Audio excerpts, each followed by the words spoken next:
Welcome, man. Welcome to my live stream.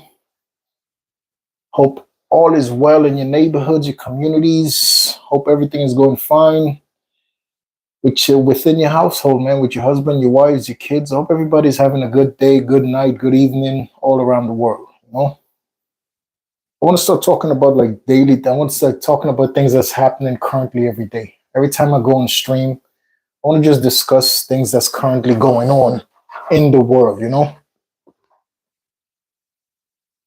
What been a really hot subject for the past 2 days, dude. Mr. President Donald J. Trump been in the White House for 2 days, and so many things is already like going in New York State. Is like today I found out that the laws for immigration has changed where now, guess before Mr. Trump took office, immigration police was not allowed to go make no arrests in churches, in church or in school on those properties. So I found out today that everything is game. Hello, Moto. I found out that immigration could go to schools, church. I don't know what's the situation, but it's putting a lot of people in New York State, man, people who is working, family members. There's a lot going on. And I don't get into politics. I'm not into really politics and stuff like that. So I don't really know what's the panic about, but a lot of people is panicking. Like, in regards to because New York State has a very huge immigration population. New York State is mainly immigrants. So from what I'm hearing on the news, from the local news in the area and stuff like that, it's a lot of panic. A lot of people is, talking about what could happen or what's going to happen. But that's what I want to talk about today. Like in life, ladies and gentlemen, you don't never sit back and think about what could happen to you from somebody else's actions. This is what I want to really talk about today. Now I'm going to do some shoulders wise. Where we have a conversation, but that's what I mainly want to talk about because, like me, I'm a firm believer in God and His family. I'm Catholic, which makes me automatically I'm a Christian. I'm a Christian human being. I believe in God and His family. I believe in everything is right with God and His family. I believe in everything. Whatever you do in life, do what's right. Most important, the eyes of God and His family. The rules that human beings make, okay, but if you're doing what's right every single day in the eyes of God and His family, you're not taking advantage of people, you're not stealing from people, you're not doing bad to people, you're helping people out as much as you can, you're doing the best for your community. If you're a good-hearted person, just let's say that, and another human being is doing something intentionally to bring harm or to cause harm to you or to your household, you don't really, I just want to make sure I put those things correctly. You don't really make someone else's actions scare you and bring you down to the level that you're scared and panic and nervous every day. If you're in this country and you're doing bad things, I think you are the people that need to worry about immigration status the most. But my whole thing is, if you're in the United States and you're doing what's right in the eyes of God and His family, it doesn't really matter who is in the White House. It doesn't really matter what rules that was passed by another human being. From what I understand, Mr. Trump is also a Christian. He's a religious man just like I am. He believes in God, I believe in God. And I also believe in doing what's right, not just for me. As Christians, since I was a baby going to church with my grandparents, I was always told to do what's right for all and every of the creation God has on this earth. I was always told never to be selfish to any of the creation God have in this earth. To never be selfish to nobody, to none of the creations. So as a Christian, that's the things I was taught from growing up. And I'm pretty sure Mr. Trump is way older than I am, but I'm pretty sure as Christians, we share the same values. I'm pretty sure we as Christians, I'm pretty sure we share the same values when it comes to God values, when it comes to doing what's right in the eyes of God and his family. So everybody out there that's panicking and worrying about your immigration situation, I think you should just take a step back and realize that if you're not doing nothing wrong in the United States, regardless of your status, if you're not doing anything wrong, if you're not committing crime, if you're not going out there stealing from people, if you're getting up and going to work to earn an honest living, if you're getting up and going to work to earn an honest living and you're paying back the country, which is the United States, if you're doing good by the country that you're living in, you're helping other people, you're paying taxes, like you're doing what's right. I don't think you should be sitting home worried about ISIS coming to your house and sending you back to a country that you left because you was not happy being there, and now you've been in this country for over 10 years and you're finally doing things that makes you happy. I don't think those are the type of people that should be worried.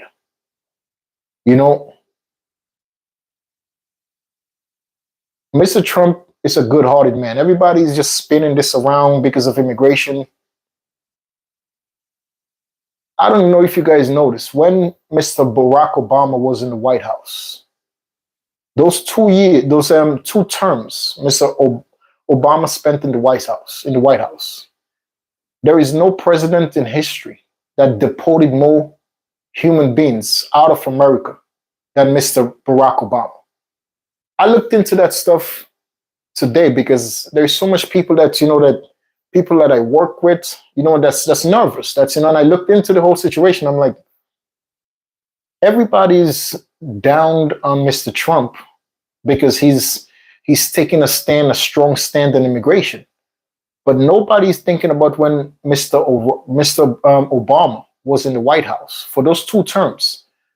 Mr. Barack Obama deported so many people out of America to back wherever they was born. But that's never a topic of conversation. So I just wanted to bring that up because don't live your life in fear based on somebody else's actions. And I told the people that today at my job, I'm like, listen, man, you guys are here working, bro. You guys have American children. Just chill out. Or don't go home stressed out. Don't every single day waking up turning around, watching your back. Mr. Donald J. Trump had 4 years in the White House. He has bigger things to worry about than the immigration, deporting everybody all over the world. He has more things. There is more problems within the United States for Mr. Donald J. Trump to worry about. There is way more bigger problems all around the world that the United States is involved in, that he has decisions to make. So this man just been in the office for like 2 days. And it's like so many people is getting nervous. And all of the nervousness is coming from the immigration stuff. If you out there and you will see this video, just never, man. Once again, if you believe in God, if you're a strong, firm believer in God, just know everything that happens in life happens for a reason. Whenever you're doing things that's right in the eyes of God and his family, anything else that happen, anything else that come your direction, just know that it's a reason it is coming to you. So don't get nervous and don't panic and don't try to flee and go from address to address so you don't want nobody to know your address. Like, don't live on the run. Don't live scared. Don't be living a life of nervousness and being panicked because of your fear of what could happen. Don't live life in fear. Don't never live life in fear, man. Once again, I'm not into politics, but I respect Mr. Donald J. Trump. I respect him a lot. And one of my biggest reasons for respecting Mr. Donald J. Trump is that he proved to human beings that having resiliency, like having the courage to push through obstacles, matters. And just listen to exactly what I'm saying. The reason I'm saying that, for this man to get back into the White House 2 days ago, he went back into the White House. For him to go back into the White House, the obstacles this man had to face to get back into the White House, he could have just been acquitted from, since they arrested him and he had to turn himself in for all the cases that he had in New York State, the cases he had in Georgia, in Atlanta, the cases he had in California. Like, he had cases all around the country. He was being sued, criminal charges. He was found guilty of several felonies in New York State. He had a cheating scandal with some woman, allegedly, with some woman claiming that he was paying her to shut her up. Like, so many different obstacles this man had to go through to go back into the White House. So I'm pretty sure, and that's one of my biggest reasons that I have so much respect for Mr. Donald J. Trump, because he never gave up. He was almost assassinated. That didn't stop him. You know, to me, when people are resilient to get to the destination in life, when people are resilient to get to where they know they deserve to be, no matter what comes in their way, they know what they deserve in life. They are going to get it. When people are like that to me, I have no choice but to tell you, it's amazing. To me, that's an amazing. When people have that much courage to keep fighting through battles after battles after battles to get to what they think they deserve, you cannot take that away from them. You cannot take the fact that they worked tirelessly. They fought through all the obstacles to make it. So you can never take that away from that man. You could hate him or love him. I'm not into politics. I am not into politics. So I don't want you guys to think that I'm talking about this stuff in a politics way. No, I'm just talking about this thing. I'm just talking about what's currently going on in the United States as a human being that's in the United States. You understand what I'm saying? I'm just talking as a United States representative of what's going on in the news, what's trending in the news. And in New York State, where I'm at, what's trending, it's the immigration policy, because I work with a bunch of people the status is up in the air, and a lot of people is fearful of what could happen. So that's the reason I'm talking about this stuff. Once again, hats off to Mr. Donald J. Trump, because he proved to people that never giving up will always get you to your destination. He proved that over and over and over again. You cannot take that away from this man. From the assassination, he still kept pushing through. He still kept going to different rallies with patches on his ears. He never quit. From every time you have to go to court, to the court appearance, from his wife hearing testimony of another woman allegedly claiming that she was paid off to stay quiet. He has to go back home to his wife at the end of this court hearing to deal with his family. This man is a normal human being. So my whole thing is, if you're that type of human being that is willing to go through whatever battles, whatever obstacles that's coming your way to achieve your goal, I have the utmost respect for you. I have the utmost respect for you, dude. You know, Mr. Trump is a Christian, like I am a Christian once again. And no matter what bad things might say about these people, I can never say nothing bad about human beings. On paper, as politicians are going to be politicians. His stance on certain issues might be hard, but that's his stance as a politician. When he goes home to his family, when those cameras are not around, when all of this stuff, majority of this politics stuff come down to being somebody else. 99% of politicians is not who they act as when they're in front of those cameras. I'm telling you right now, 99% of politicians are not who they appear to be when they are in that camera. When they're in that camera, when the camera's in front of them, when they're being interviewed, they're a completely different person from the person they are in private.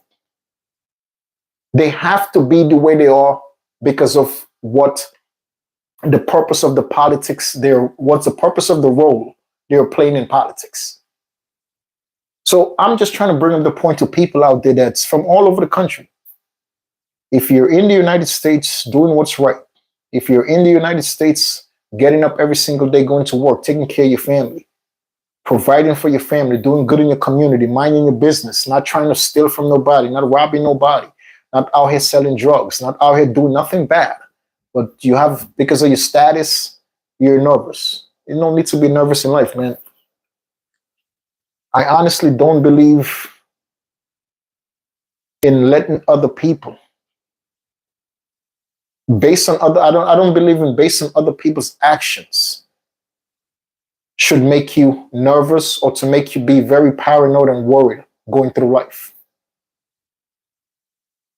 I think the only family that you need to be fearful of every single day is God and his family. Because no man on this world is as powerful as God and his family. I don't care who you are. Once again, money is not about money. Money is paper. Money is printed by a machine. So the most powerful human being, the most powerful individual in the entire world is God and his family. There is not another powerful human being. There is not another powerful soul. There is not another powerful person as God and his family. That's the most important people in the world. And when you seek God and his family out on a daily basis, when you seek God and his family out to protect you, to guide you, to watch over you, when you seek God and his family out by doing what's right every single day to prove to God and his family that you're worth being protected, I don't think there should be any type of issues. I don't think you should worry about anything, man. Anyway, I'm going to do some reps and we're going to keep talking, ladies and gentlemen, because this is the workout conversation stream. This is not just a stream that just we having conversation. This is a stream that also a workout. I like working out and talking, so this is what I do. I'm gonna do some shoulders today, man. I'm gonna start off with some shoulder presses.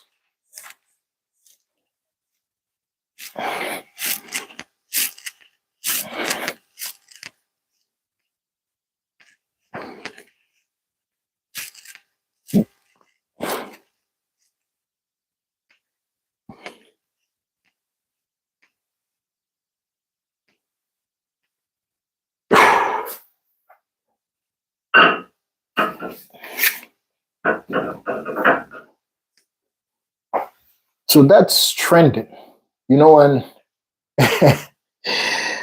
Mr. Trump, another thing that he did that's trending in the news as well, that he actually stopped the Secret Service and protection for a couple of politicians that he deemed did him wrong.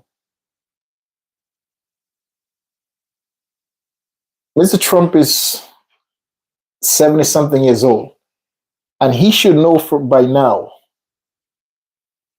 getting revenge on people never works out to be a good idea. It believe listen, I like this man, but holding a grudge and getting revenge, it should be something as a godly man. Is that something that we was taught going to church as little kids that we should never do? We should never hold grudges on people. We should never plot revenge on people when we become in a state of power. When we become more powerful than those people are, we plan revenge. As kids going to church, that's something we was told in Bible studies, and that you never plan or plot revenge against your enemies. You never hold grudges on people. But once again, in politics, I guess that's just the role he has to play. Listen, you could shake it however you want to shake it about Mr. Donald J. Trump. You could shake it however you want to shake it. People is really putting a bunch of focus on the fact of the immigration policies and stuff like that. That's a lot of fingers has been pointed at Mr. Trump because of his tough stance with the immigration situation. But what I said to the people that was bringing that up all day, all I could say to the people that I've been working with for years, I've been working with these guys for years, and they've been doing what's right. The immigration status is up in the air, but these people been doing everything what's right in this world. They get up, go to work, clock in, clock out, go home, have parties with their family, don't bother nobody, not stealing from people, not selling drugs. They're earning everything that they have, and they're giving back to the United States. So I'm telling all these people, like, bro, you don't have nothing to worry about. You're doing what's right. I think Mr. Trump is after the people that's recently coming into the country, the people that actually be in the police office in Times Square. I think those are the people that he's basically coming towards, because these people just came to America, and you're gonna jump and beat up a couple of officers in Times Square and think you're gonna get away with it. That should never happen. I was like, those are the type of people Mr. Trump is actually going towards. The people that think it is okay to come into our country and cause violence on our American people, to cause harm to American people, to do bad things to American people. I think those are the people who he's going after. The people that's coming from different countries that think they could come into this country and go become violent to Americans, to sell drugs to Americans, to commit crimes against Americans. I think those are the people he's going after. I'm like, if you're in America, regardless of your status, and you've been in America for 5 years, 10 years, and you've been doing everything right, I don't think you're the reason Mr. Trump is hard on immigrants. I don't think you have absolutely nothing to worry about. So I was told, oh yeah, but what if your neighbor find out about, your status, and your neighbor report you to ISIS because your neighbor don't like you? I'm like, dude, listen, stuff like that happens all the time. It's garbage people like that all around the world that will know your status, and they will know you for a couple of years, and you guys was friends, and all of a sudden you guys not friends no more. They'll now, because of the law, you could just pick up the phone and call ISIS now. You could just pick up the phone and report somebody that's status is up in the air, and ISIS they're gonna investigate that person, especially if you're on the phone with those agents, telling the agents that this person is out here committing crimes, this person is out here doing bad things, and you're not doing nothing bad, but your neighbor or someone who knows you is reporting you and talking nothing but bad stuff to you because they have a grudge against you. So that's the type of things it's scary. I was like, that part of it right there, that's scary. That somebody who actually knows you for a long time, and you guys decided to go your separate ways, like a jealous boyfriend, a jealous girlfriend, an ex-best friend, a family member, like anybody now could pick up the phone, and because you are not getting along with them no more, because of whatever it is that they have hate in their heart towards you, they could just pick up the phone and report you. And if they're reporting you for claiming that you're doing bad things, I'm like, now they have to, it's a big possibility they will come to go get you and investigate if you actually are committing these crimes. And then if you're not committing none of these crimes, release you. But that's a waste of time and a waste of money. But unfortunately, with the new law that's signed, that it's a possibility to play out. It's a possibility cases like that will play out, because there's a lot of hateful, spiteful people in this world. It's a lot of hateful, spiteful people in this world, man, that don't want to see you better your life. The United States was built on, I'll say 85% of immigrant labor. You can look all this stuff from all of these things I'm saying, you can look it up in history, United States history. 8 out of 10 people that's in the United States came into the United States as immigrants. 8 out of 10 people. All of the Caucasians in the United States might claim America belongs to them, or whomever it might be. But you look at the histories of European countries coming to America. The majority of European people that came to America came as immigrants. When they came in back in the days, in the 40s, 50s, 60s, the immigration law wasn't like the way it is now. But my whole point of bringing this up, they came from another country back in the 30s, back in the 40s, back in the 50s, back in the 60s, back in the 70s. As Christian people, we should know, and Mr. Donald J. Trump is a Christian, like I'm a Christian once again. We should understand, and I don't know how Mr. Trump and his administration is thinking. I don't know how the immigration boss, the ICE boss, I don't remember that man's name, but I don't know what's his stand on the things that I'm saying.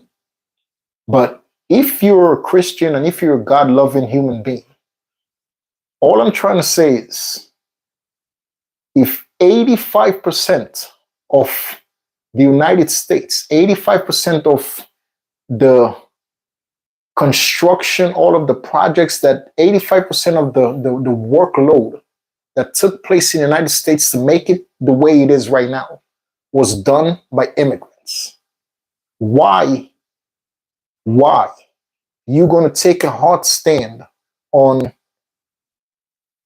immigrants that's coming to this country, that's doing everything correct, that's working, that's paying taxes, that's taking care of the family, that's doing what's right? As a Christian, I'm talking as a Christian man. If you're encountering people that's doing what's right, but yet they mess up one time, yeah, they probably got arrested for something. Okay, shit happens. If you know the history of this country, and this country was built, 85 to 90% of this country was built by the workload of immigrants, why are we taking the people that's actually making this country better by working constructions, by working in the plumbing industry, by working on the farms, by all the hard labor work that people are doing out here? Why try to stop? Who you think that's going to hurt? It's the majority of people that own businesses that's American. Yes, they was born in America. You can ask them. Majority of European people that own businesses, or majority of whomever it is that own business in America, that's American. Ask them where their original family members came from. They all have a backstory. They all listen. We could talk about this for years. You could ask 9 out of 10 people that own businesses in the United States, and I guarantee you could trace their family line from all the way to another country. I'm not into politics. I'm not a part of Mr. Trump's circle, but I'm just talking as a Christian. He went to church on Sunday, and the female pastor was saying to him, and she said, and I looked at it today, and she said, you know, Mr. Trump, that you stand and thinking that all immigrants are bad people, and you don't hear pastors saying that to a sitting president, as a president of the free world. You can look at other world leaders that goes to church. Mr. Putin, you could even you could Google right now a video of Mr. Putin in church, the Russian president. You could Google that man in church. You will never see no pastor, no priest saying absolutely nothing to that man about nothing that's going on. So I salute that female pastor on Sunday that took a stand, and she said directly to the president while he was sitting. She said directly to him, Mr. Trump, you're standing thinking that all immigrants are bad people. That's not good. As God kids, we cannot judge each other. You know, all immigrants are not bad people. So she said that, and I heard that. I'm like, wow, those are powerful words that's coming from a God-loving woman. Because as Christian people, dude, we was taught to never judge others. We was taught to never belittle people, to never act like we're better than people. We was taught in church every Sunday to help each other, to help your neighbors.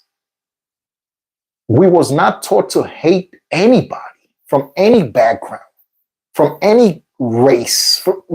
As a Christian, we don't hate nobody, bro. We love everybody from whatever religion, from whatever color. We was taught that from little kids. I don't have a hateful bone in my body towards anybody. So when she said that to Mr. Trump, I was like, wow, that's powerful. And he sat there and his facial expression, but once again, he has to play that role that he's playing as a president. He had to play the role of like, I heard what you said. I understand what you like inside of him. He understood completely what she's saying because he tells people that he's a Christian. He tells people that he loves the church. He loves God. He believes in God. If you're going out there in public and saying that you love God and you believe in God, you have to do what's right in the eyes of God and his family. So I understand you have a role to play as a president of a country. But in reality, I know for 100% that's not who that man is. That man don't hate people. That man is not a racist man. Oh, he's not.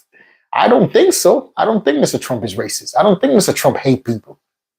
He just as a politician, as the ruler of the free world, as the ruler of one of the most powerful countries in the world, as the leader of one of the most powerful countries in the world, he has to stand on business as a president.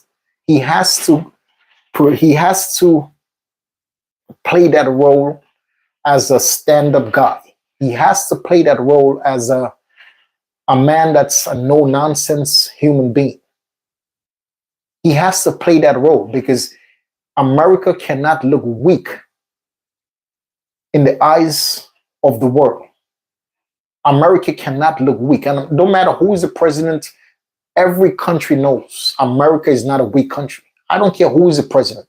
It could be a woman, a man, whomever it might be. Every country all around the world knows America is not a weak country. We are not. So it's not about being tough on having a tough appearance and looking tough. No. Mr. Trump, bottom line is to take care of America, to take care of the interests of America. So that's his role. To take care of the interests of America, he has to make sure he has a stand on anybody that's in America doing bad things, that just came into America doing bad things, has to get out. And I don't think nothing is wrong with it. Me sitting here, I don't think that nothing is wrong with it. You come to this country and you think it's okay to beat police officers up. You're out of your mind. You're coming here illegally, sleeping in shelters, getting free money from the government, and then you want to beat up. I'm talking specifically about the case, the situation that happened in Times Square, New York City, in Manhattan. That's the case I'm talking about. People like that don't deserve to be in this country. If you think you could come here and get away with shit like that, you don't deserve to be here, bro. I'm not a hater. I don't think you deserve to be here. You don't want to be here. All the officers was just trying to tell you guys, calm down, just get away from this area. Simple and plain, just leave. But no, everybody want to be tough, and you guys jumped the police officers. I just think Mr. Trump trying to protect America. He's just trying to protect the interests of America. And if you're out there doing good for America, don't worry about nothing, bro. That man is a Christian. He's a God-loving man, no matter what. Yeah, you might say, okay, President Putin goes to church too. You're right. You see President Putin, he goes to church too, and that's a president that his acting skills towards being the tough guy, he been acting like that for years. But honestly, do I really think Mr. Putin is one of those people? I don't really know. I'm not in Russia. I'm not Russian. I don't know. All I can tell, Mr. Putin is a Libra. He was born in October. And for what I know about Libra people are, they have good hearts. Yes, they do. But Libra people also want to be the leader of everything. Another thing that I know about Libra people, I'm talking about the zodiac sign Libras. If you're born the end of September into October, people that was born the end of September into October, the middle of October, in the zodiac sign, you're a Libra. And Libra people, from my understanding and from what I learned, they don't like other people surpassing them in any way, shape, or form. Meaning that if you have a Libra friend, and they're financially they're more successful than you are, it's a 99% chance that they will not try to help you to surpass the situation that you're in. They will be forever trying to keep you beneath them for the rest of their lives. And that's a situation exactly what's taking place between Russia and Ukraine, because Mr. Putin is a Libra, and he forever wants Zelensky and Ukraine, the people of Ukraine, to be in the bottom of everything that he does. He wants to call the shot. Libra people wants to be in control at all times. That's how they feel powerful, when they're in control of everybody. So that's his ego. That's who he is. But at the end of the day, we all have to answer to God. We all have to answer to the most powerful spirit on this planet. I don't care who you are. We all have to answer to the same person that we believe in. We believe in God. We have to answer to him at the end of the day. We could go to sleep and act like everything is okay, but we know inside of us when it's not okay. So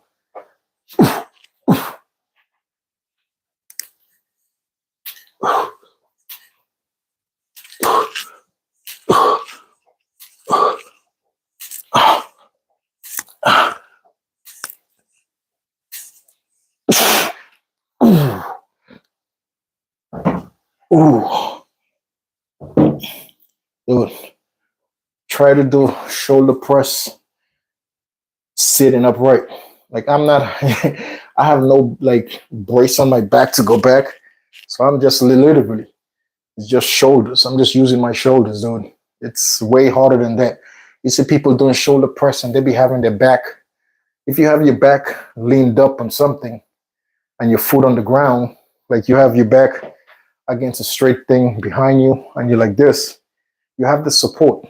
You bring the weight up and you have the support of whatever is behind you to brace you, but if you have no brace, it's 10 times harder, dude.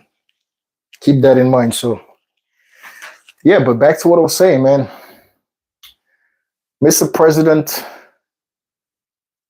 Donald J. Trump, ladies and gentlemen, let's just support our president instead of us all wishing, instead of, well, not us all, instead of some of us wishing the 4 years could be over today and wishing for other, no. Let's respect our president. Let's work with our president. Let's enjoy Mr. Donald J. Trump for the 4 years that he's in office. And let's do what's right for America. That's it. Let's stop worrying about what bad could come. I just think Mr. Trump's interest is making America, just making America everything about America, bringing all the businesses back to America, but another thing I want to bring up, the things that immigrants that comes to America will do for a paycheck, the average American will not do it. Let's keep that in mind as well. For the administration, for Mr. Donald J. Trump and the administration that's in the White House right now, for the immigration people, for the ISIS people, just always keep this stuff in mind. For the people that's out here actually working construction, fixing roads, building highways, plumbing company, sewer company, farmers, for all the tough jobs that companies create, for a company or for a business to make really good profit right now, for your profit margin to be good in any business, any company that you build, your labor cost has to be at a certain percentage. So if you're going out right now, you built a company and you're going out looking for 5 employees, you got 5 employees that's immigrants, you have 5 employees that's American. The 5 employees that's immigrant, they do the same, they could do the same job. They're both capable of doing the same 5 people are both capable of doing the same thing. I promise you, as a business owner, the 5 immigrants will give you a better price, a better hourly rate price than the 5 Americans. It's 100%. So as a business owner, the immigration service people, the administration, Mr. Donald J. Trump, you have to all keep all of those things in mind.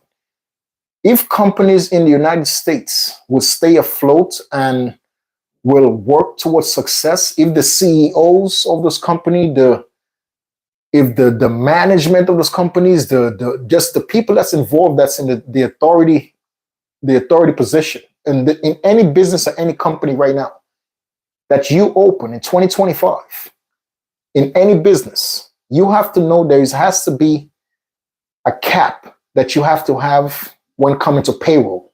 And you cannot go over that cap because now you're going into the profit of your business. You're going into the profit.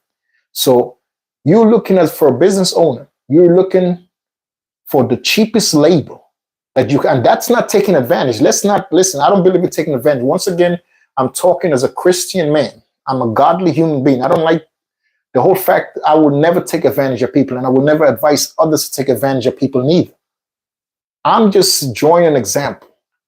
As a business owner, you're looking for people that will give you a service for a price that will not go or that for a price that will not surpass your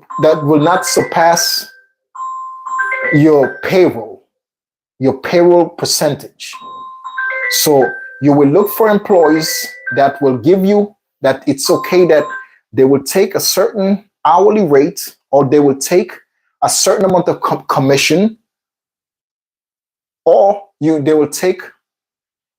So that's, as any business owner will tell you, and I'm not capping, I'm not talking stuff that's not true.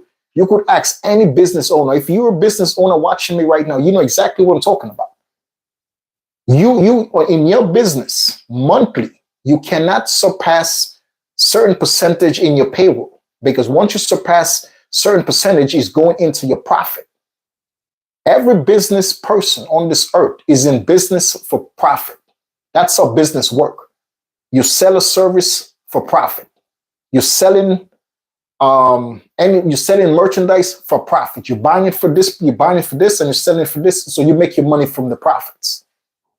So you put a cap on your payroll monthly, and everything else is profit for your business, for your company. 99% of American people, when you hire Americans, a lot of companies, a lot of businesses are going to be eating the profits. It's a fact. They're going to have to eat in the profits to pay Americans. You hire a couple of immigrants, and I don't care about their status, whatever. I'm talking about hiring people who could do the same goddamn job, that's capable of doing the same job. I don't care what paperwork they have. It doesn't matter. They are capable and they're willing to do the same job for a lower percentage. Who will you hire as a business owner? And you guys out there, stop the nonsense and talk about, oh, yeah, but I'll still hire the American and give the Americans the jobs because they'll do, this is our country. Stop it. You stop it. Just stop it.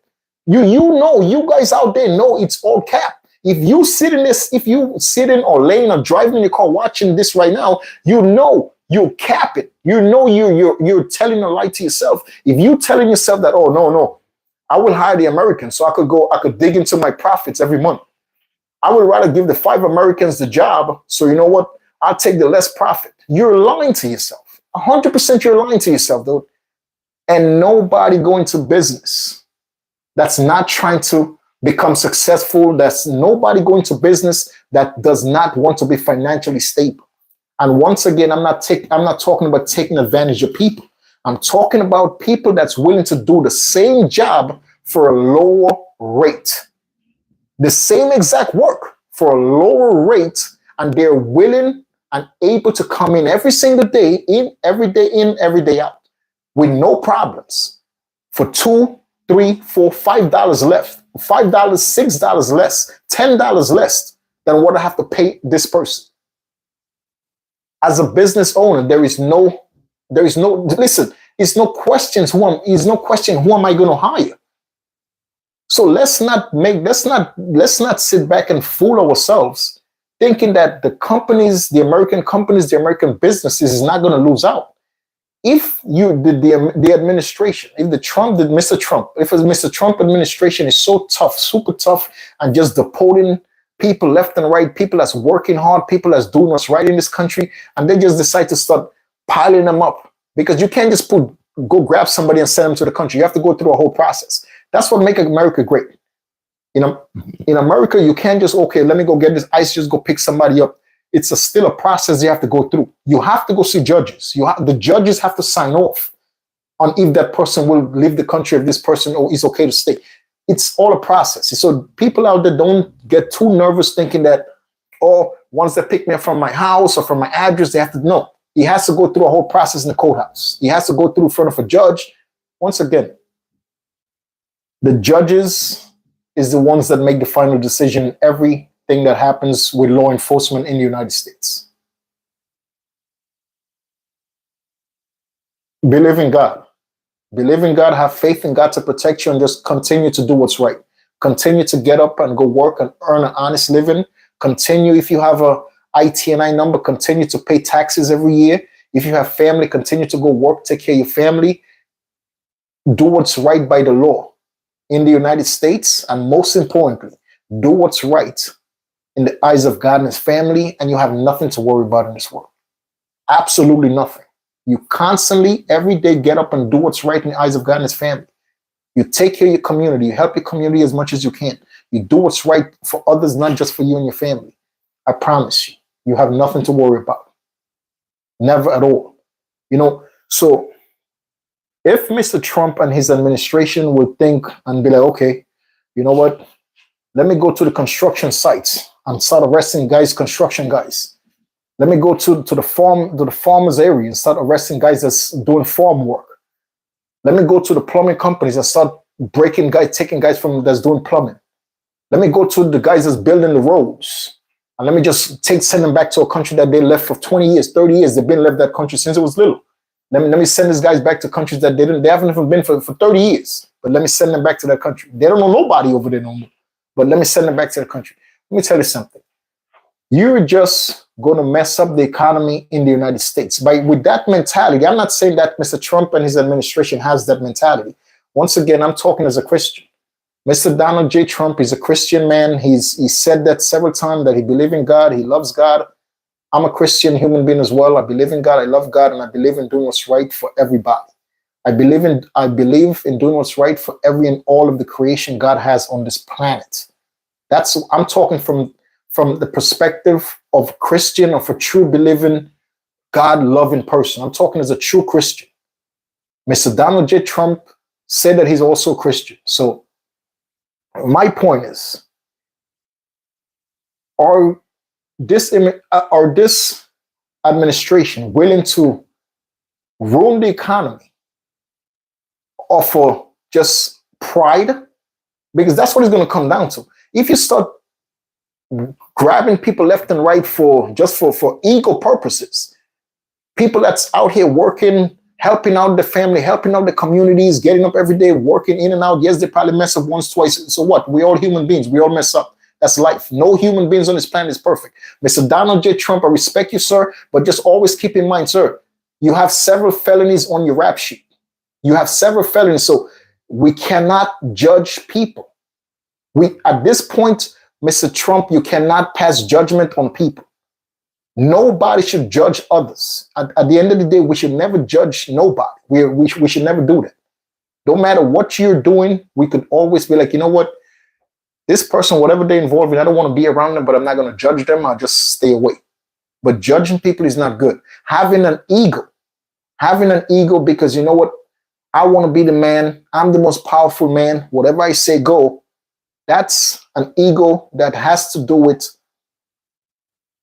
countries like Russia, countries like China, and I'm talking about communist governments. That's how communist governments work. I'm the big boss. Communist governments, they're in control of everybody's lives. They want to control everything. They want to run everything. Everything that happens in those countries have to go through them first. America is not a communist country. America, 85 to 90% of America was built on the back of immigrants.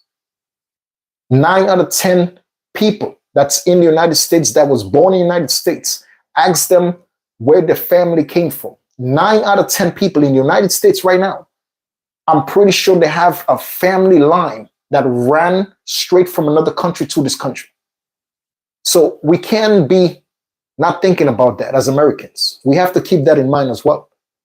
So if construction workers and road building workers, engineers start leaving this country to go back to countries that they don't even know nothing about, now they're going to take all the education they learned in this country for 20 years they've been here, 30 years they've been here, everything that they learned to become who they are. Now they're sent back to a country they know nothing about, but they learned the skill from here. So now they could take that skill and help that country. When we could use them in our country where they learn the skills, so they could put back the money that they used to get the education, they could put the money back into the country. Why are we going to chase that out? Business owners is going to suffer the most. Because just as I said, like in my job that I've been working for a couple of years, there's a lot of guys in there that their status is up in the air. But they're working human beings, working men with kids. And I'm like, this is no way Mr. Trump and his administration is targeting people like that. He can't. Because the people that's going to hurt the most is going to be business owners. The business owners, the corporations, the companies, like they're going to hurt the most. And if you could say this is all boiled down to the interests and the best interest for American people,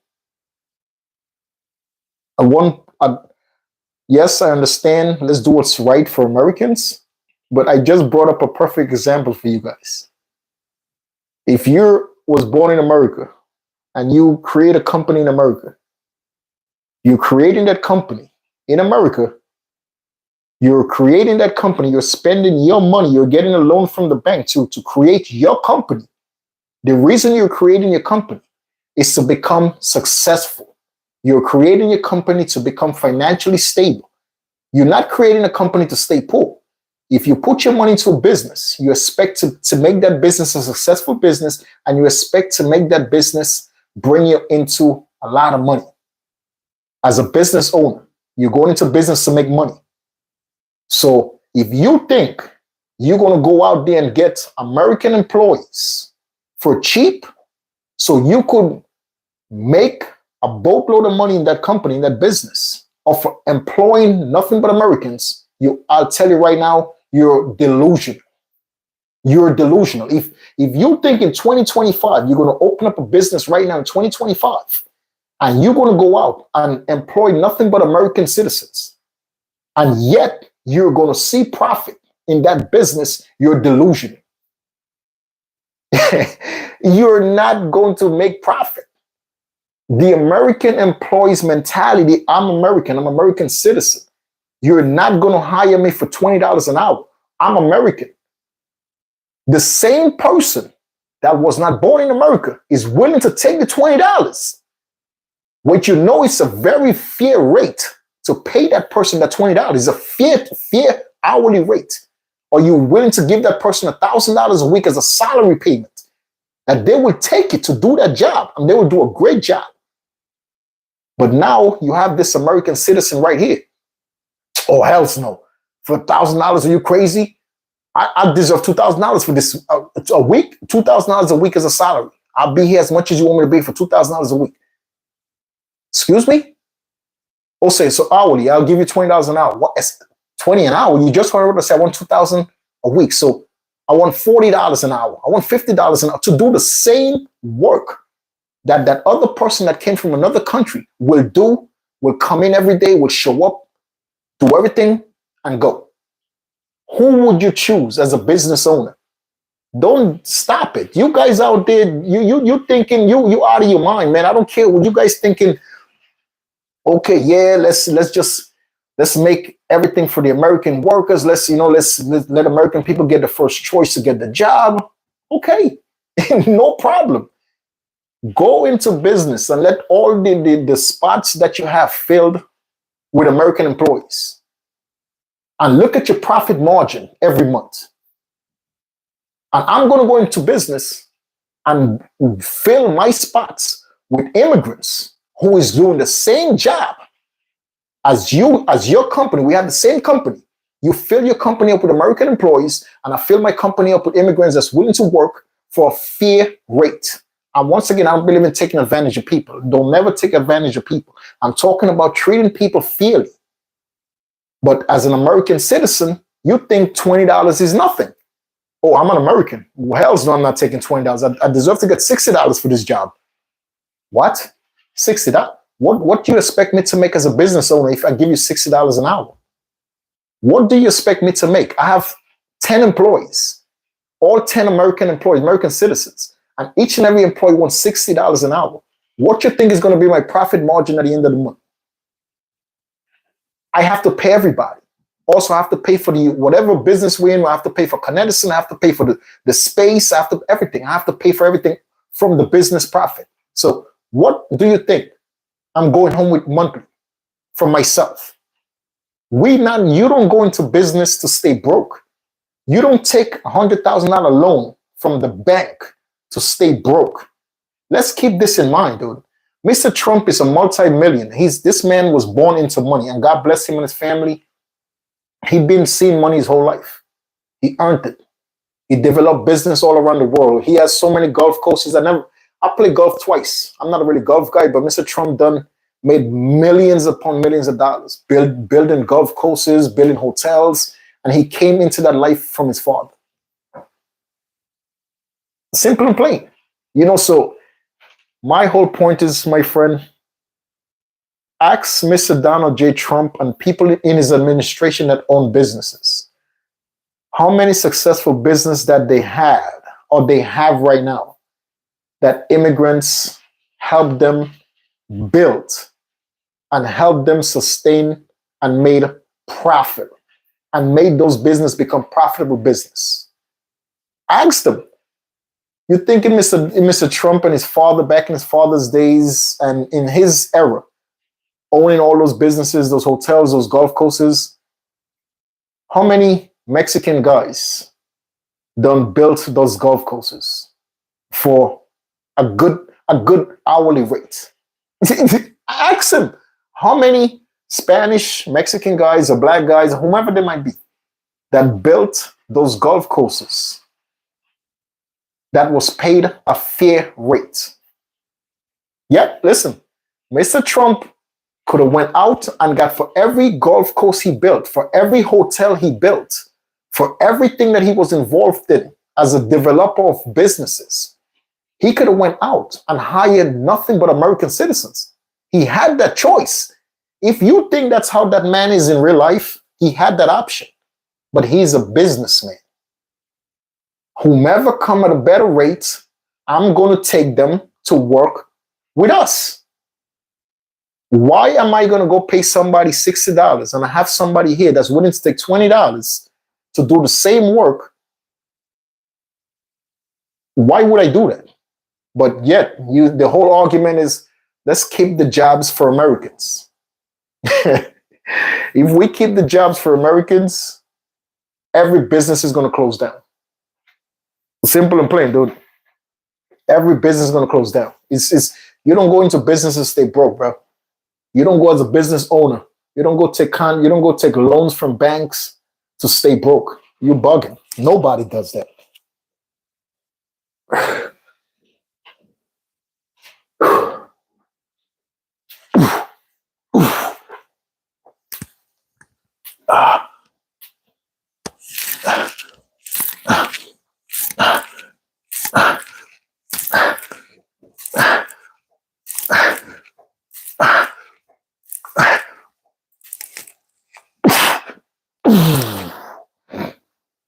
Oh. Yeah, so we just have to figure it out because this is, and you probably, if you just joined the live, ladies and gentlemen, my name is Lannie. I'm actually a personal trainer in New York State. And I challenged myself actually to drop 10 to 15 pounds of body fat by the end of June. So I wanted to always come on live stream, Monday to Friday, do a live stream and just keep my progress, just to show my progress on how I'm doing and what's taking place, So as you can tell in the title, I put cardio because I lift some weight, have conversation, then I do cardio. So as you can tell, I don't know if you can see to my left, but it's to you, you're looking, is going to be to your right. My treadmill is right here. So that's what I do after I lift some weights. But if you guys are in the tri-state area and you're looking for a personal trainer, I know everybody has New Year's resolution.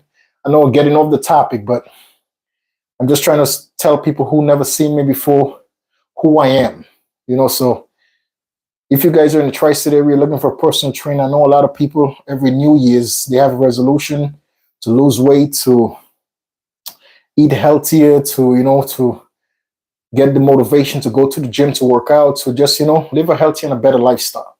So if you're in the tri-state area, you're in Connecticut, New Jersey, any part of New York State, and you're looking for a personal trainer, and that's something you could afford monthly, you can reach out to me. All my information is in the bio on this channel. You can look at all my videos and see exactly what I do and who I am.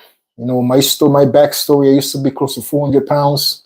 And over 6 years now, I decided to get my life together and get on a healthy path.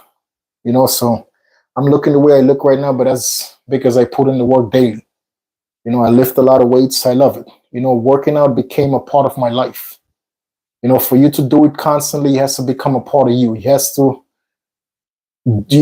grow into. It has to be something that you look forward to doing every single day. Just like when you wake up, you brush your teeth, wash your face.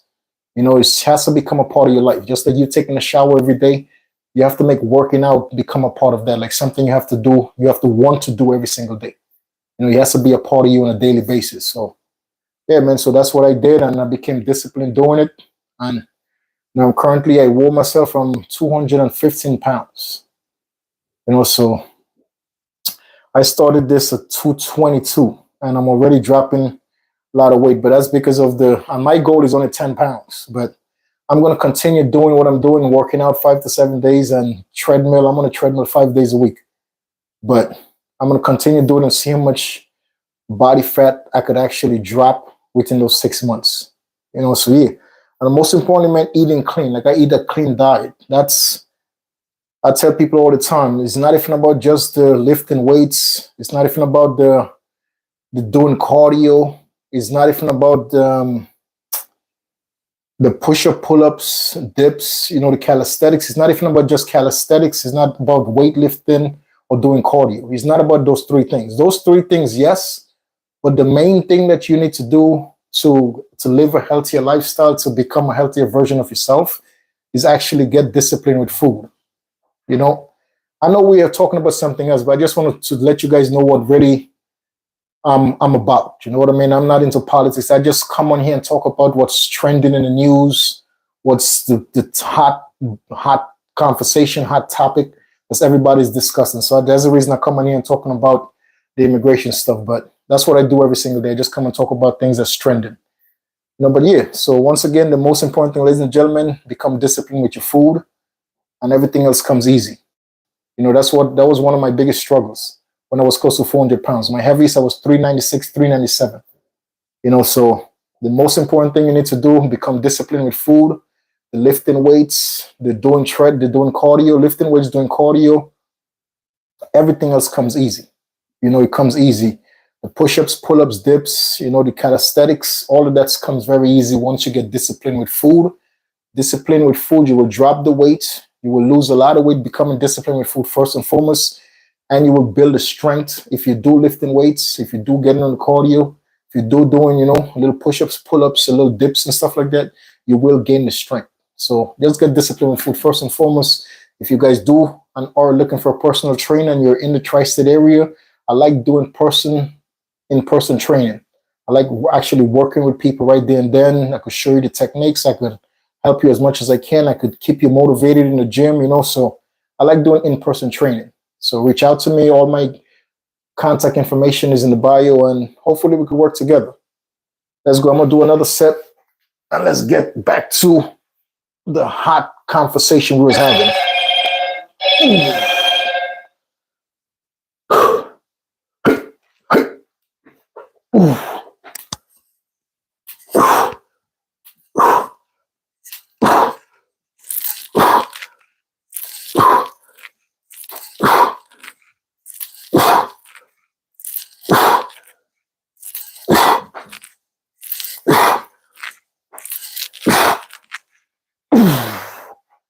Nice.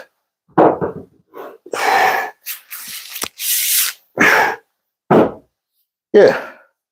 So you guys probably sit back and be like, yeah, the guy's talking crazy. No, I'm not talking crazy. It's facts. If you open up a business in the United States right now, or if you currently have a business, you tell me if I'm lying. You tell me right now. You could write right now. Tell me, email me, tell me I'm wrong. As a business owner, as a man or a woman that's going to take a loan to open up a business, taking the risk to open up a business, you're telling me, okay, let's give the jobs to Americans. 100%, I'm with you. I'm with you 100%. Let the American people, first and foremost, get the opportunity to get the job. Okay, no problem. Let me get this company. I need 20 employees. I need 20 employees. Let me just get all American citizens to come and work in this company. Listen, the point I'm trying to bring across to you guys, yes, I understand 100%. Let the Americans get the first opportunity to work. I understand. But as a business owner, you're not thinking about someone's status when you know you have a cap every month that you have to maintain in order to see profits. As a business owner, every month you know there is a cap that you cannot surpass. There's a cap that you cannot go over. Because once you go over that cap, now you're digging into your profits to pay the company's employees.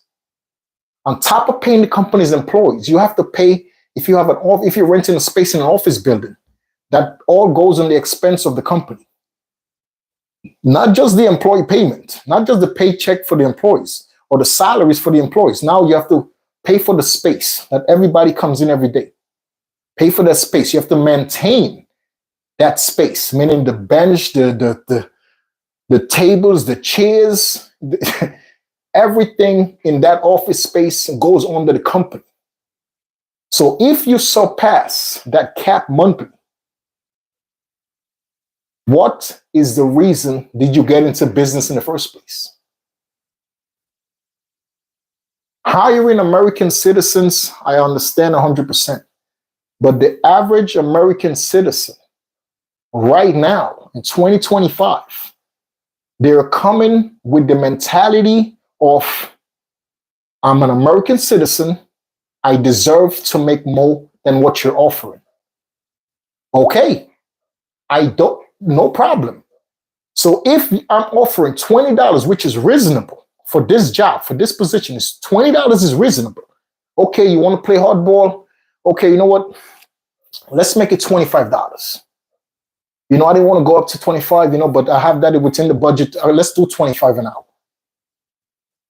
And you're playing hardball now, 25. You crazy? 25? I'm not doing this I'm American. I'm an American citizen. I was born in this country. Let's do 45. Let's do 50, a matter of fact, an hour. Mind you, Johnny's right next to me. Johnny's here telling me, like, listen, Lannie, I'm certified. I'm certified to do the same job this guy could do. And I'm willing to take from you. Give me the 20. Give me 20, as a matter of fact. You just offered this guy 25, you refused because he's an American citizen. I understand you're giving him the first choice to get the job. You offered him $25 an hour and he's refused to take 25. Listen, Lenny, I would take the $20 you offered me first. Give me, I don't even want the extra $5.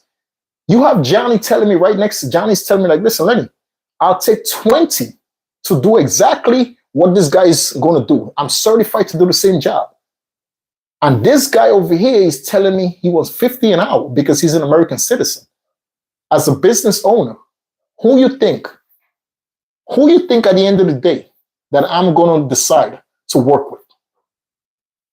You guys are sitting out there and making this into politics, man. You guys are sitting out there not thinking about the big picture. Listen, Mr. Trump and all of his friends are multimillionaires and billionaires. They didn't become rich from hiring only American citizens. I tell you right now. I tell you guys out there right now. Listen, if you think Elon Musk don't have a boatload of immigrants building those cars, building stuff for SpaceX, if you think Elon Musk is just hiring Elon Musk, first and foremost, this man is an immigrant. And I'm not trying to bring him down. I like that guy as well, too. But this is not something to disrespect none of Mr. Trump's friends. No, not at all. I'm just trying to prove an exam. I'm just trying to prove a point to people. Mr. Elon Musk is from South Africa. He's a South African human being that came to America and made it very successful. Why not give the next man or woman that same opportunity? I understand 100% of the people that's coming here robbing people, breaking into people's homes, breaking into cars, and doing bad things. I completely 100% get it. If you come here, you get arrested for the first time doing something bad. Once again, we have to give people chances. As human beings, we are not perfect people. And no human being out there will ever claim to be perfect. Mr. Donald J. Trump, as our president, he can never sit in the Oval Office and say he's a perfect man. And nobody around him could ever say to themselves that they're perfect, that they never did nothing wrong. As human beings, we all go down the wrong path once in our life. At least one time in our life, we made a decision that was a terrible decision. At least one time in our life. Some of us twice, 3 times. Some of us went down that path of just constantly doing stupid shit and making bad decisions. But at the end of the day, we rebound to become better individuals. We bounce back to better our lives, to realize that path that we're currently on will never take us to the destination that we truly deserve to be. So we turned around and we made ourselves become better people. Why can't we give everybody that fair chance? My stance on this whole topic, it's probably different from a lot of people, but I'm coming from a point of being a Christian. I'm coming off a point of having a strong religious mentality. I'm coming from a point that believing in treating each other equally. I'm coming from a point of let's help each other out instead of throwing each other down. Let's work together. I'm coming from a point of let's work together to solve our problems. You know, I'm coming from a point of let me give you a chance and make what's good with this chance. Every country around the world, especially wealthy countries, have immigration problems, not just the United States. You know, there is several European countries right now that's constantly going through immigration problems as well. Every country, every good country has people from third world countries that's taking boats, that's hiding in the engines of plane, knowing that God forbid they could die, but they're willing to take the risk of hiding in the engine of planes to go to another country. There's people that's taking the risk of walking a week walking for 7 days through jungles. Snakes, animals, wild animals could bite them, could eat them, could kill them, but they're taking the risk to walk through those jungles to come for a better life. Let's take all those things into consideration. That how important a country has to be for someone to be willing to drive across an ocean on a little bullshit boat. How you have to think of the bigger picture, like how important of a country that we are for people that's willing to risk their lives just to come to our country for a better life. We are an important part of the world. We should be so grateful that so many people want to be here, that so many people think coming to our country for a better life. That should be a plus to Americans. That should be something we should be very proud of. That people from all around the world see America as an escape to every bad things that they're going through when they was born. Like, if I come to this country, I know I could have a better life.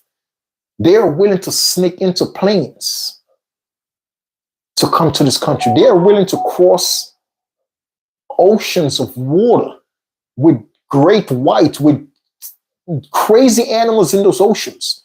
Those little boat flips over because of a big wave. They know the consequences could be very severe, death, but they're willing to jump on the little boat, 100 of them, to come to America.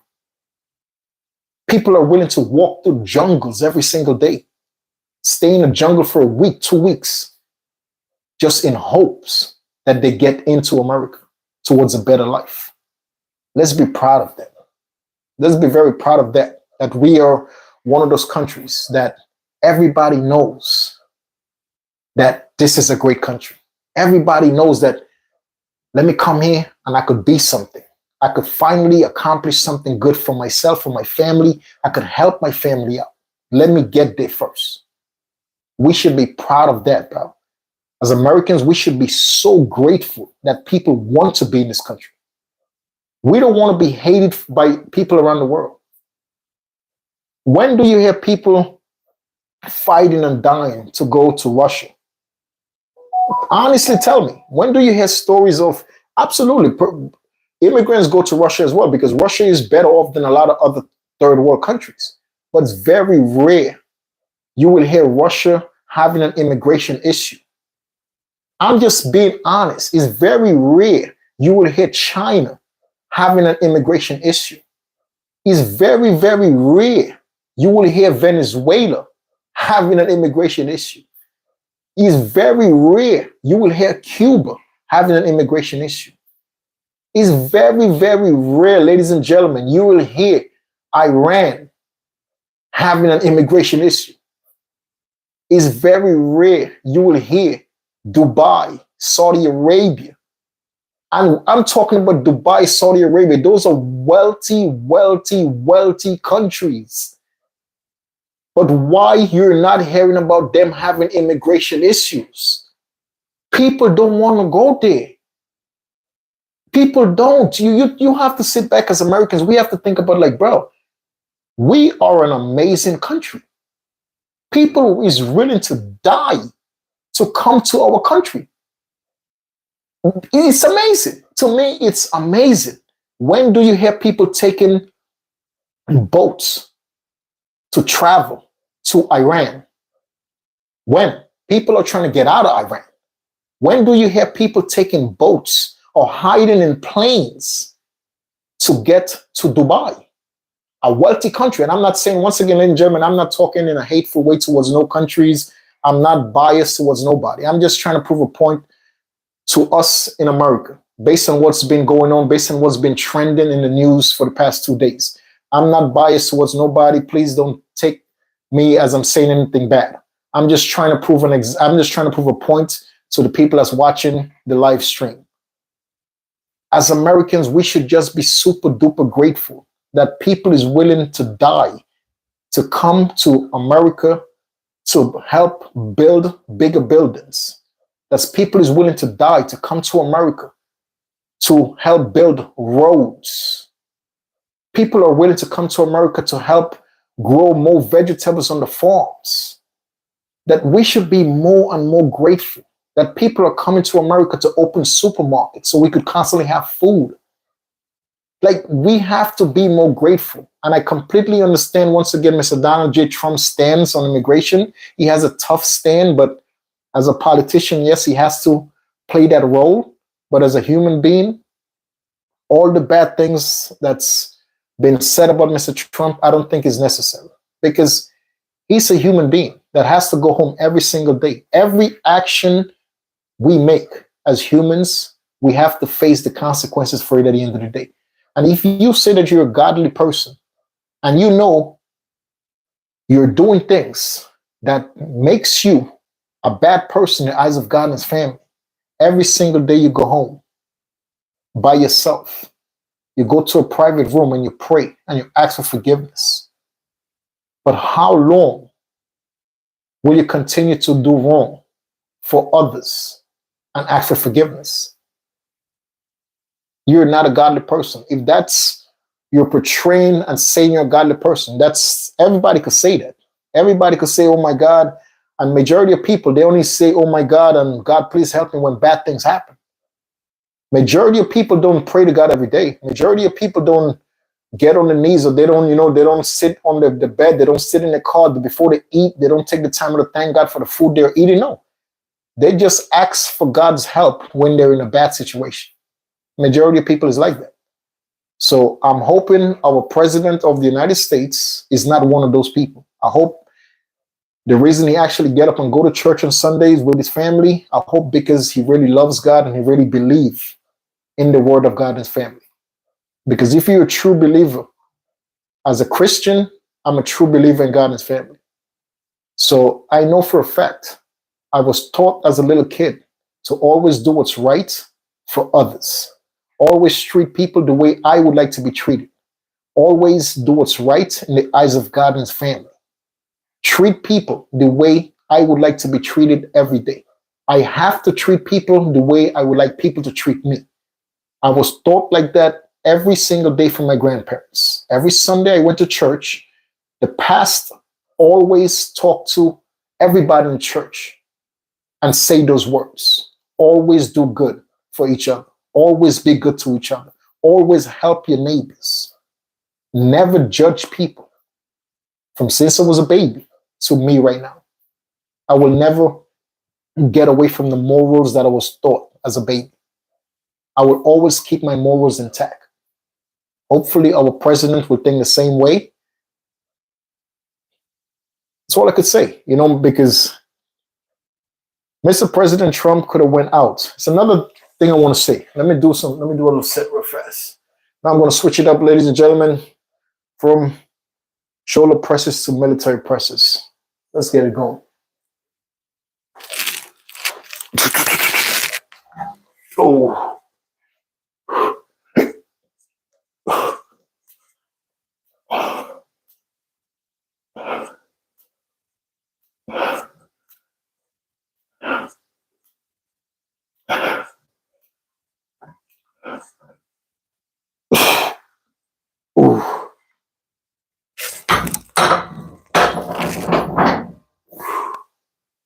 Yeah, listen. If Mr. Donald J. Trump, as people been saying that this man is racist, he's prejudiced towards immigrants, no, he's not. And I'm not here defending Mr. Trump. I don't know Mr. Donald J. Trump personally, but a lot of things that people say about this man, I don't think is true. That he's racist, he's prejudiced towards immigrants, he's a bad guy, just acting like a good person. I don't believe in all of that stuff. As he says, sometimes as boys, we have locker room talk. He's a regular man, dude. Simple. You remember that when they heard him say that, listen, everything that he said that was recorded, he said, bro, this is just how boys talk. It's all locker room talk. And he's right.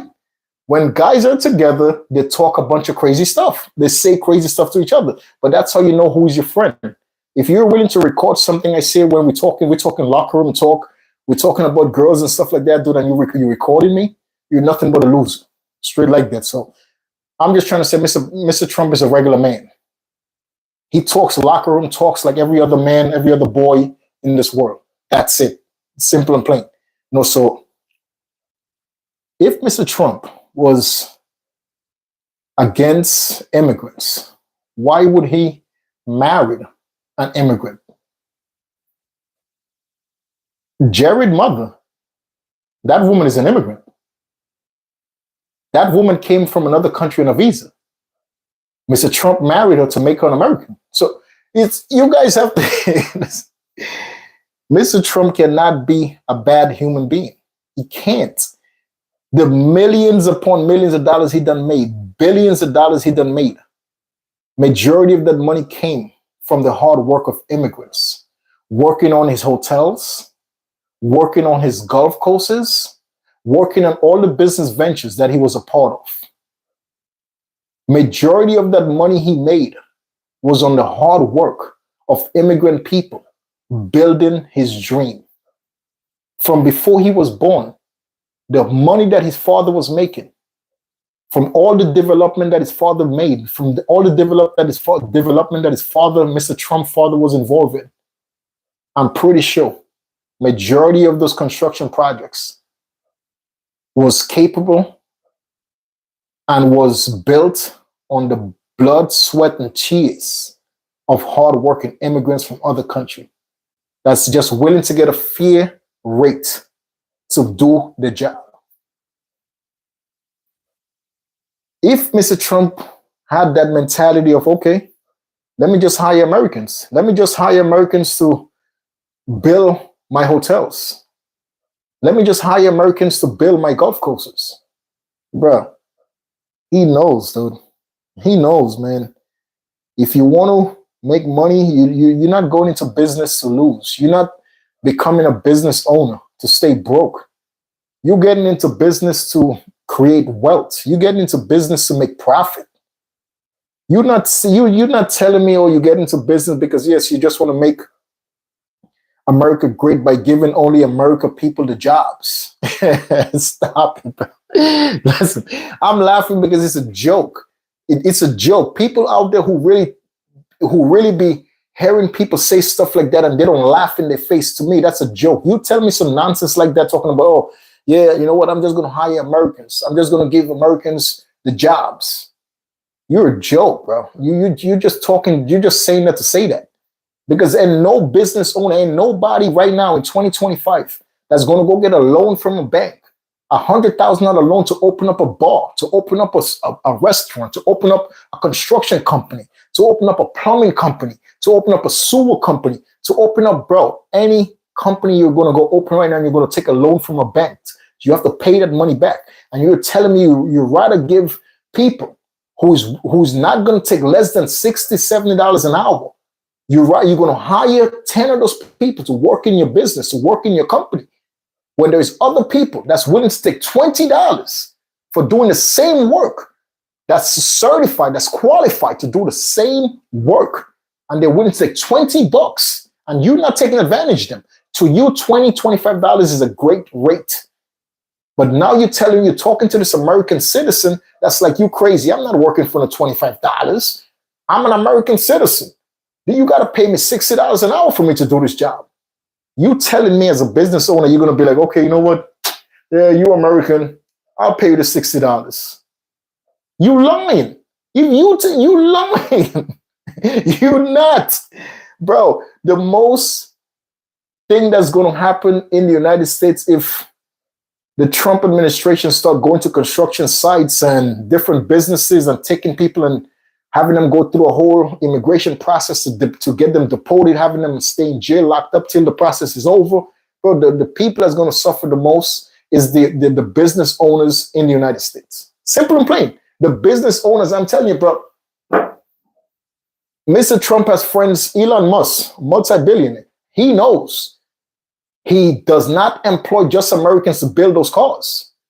Those Teslas are not just being built by American citizens. These people are all capping, bro.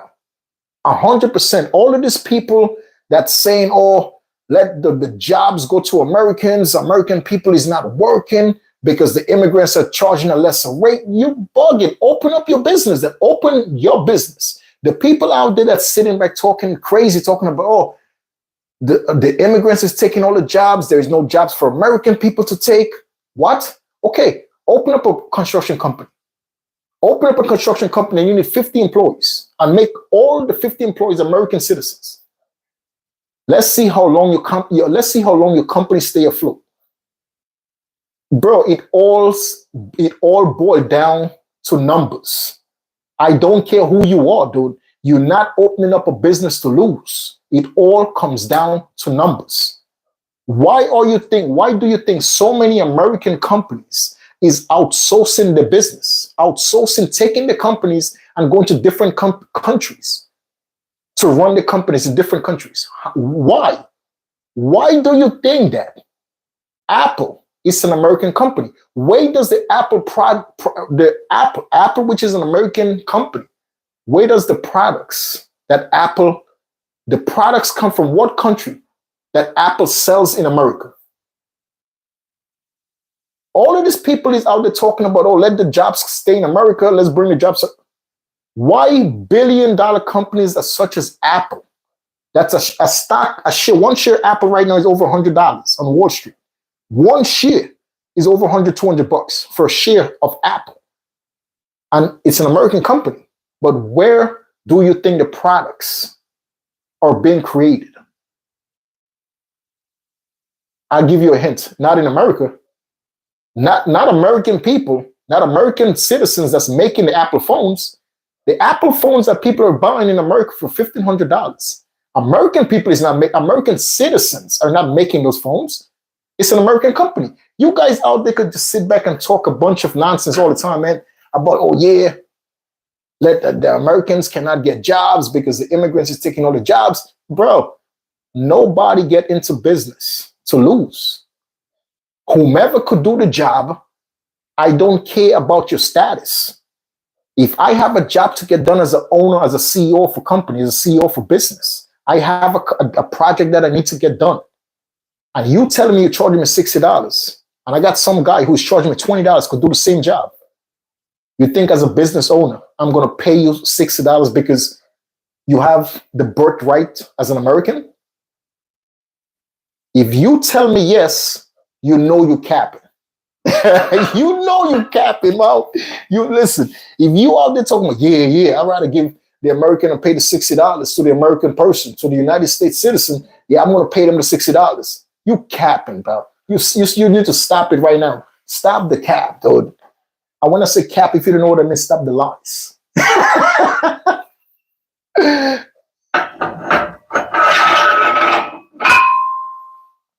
Seriously, bro. Stop it, man.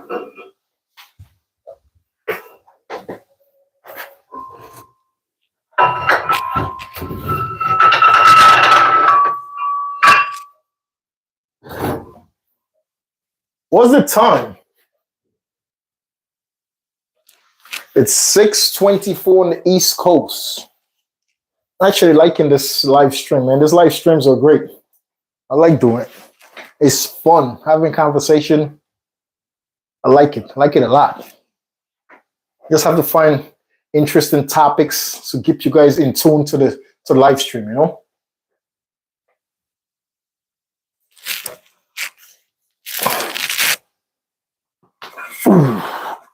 Let's go.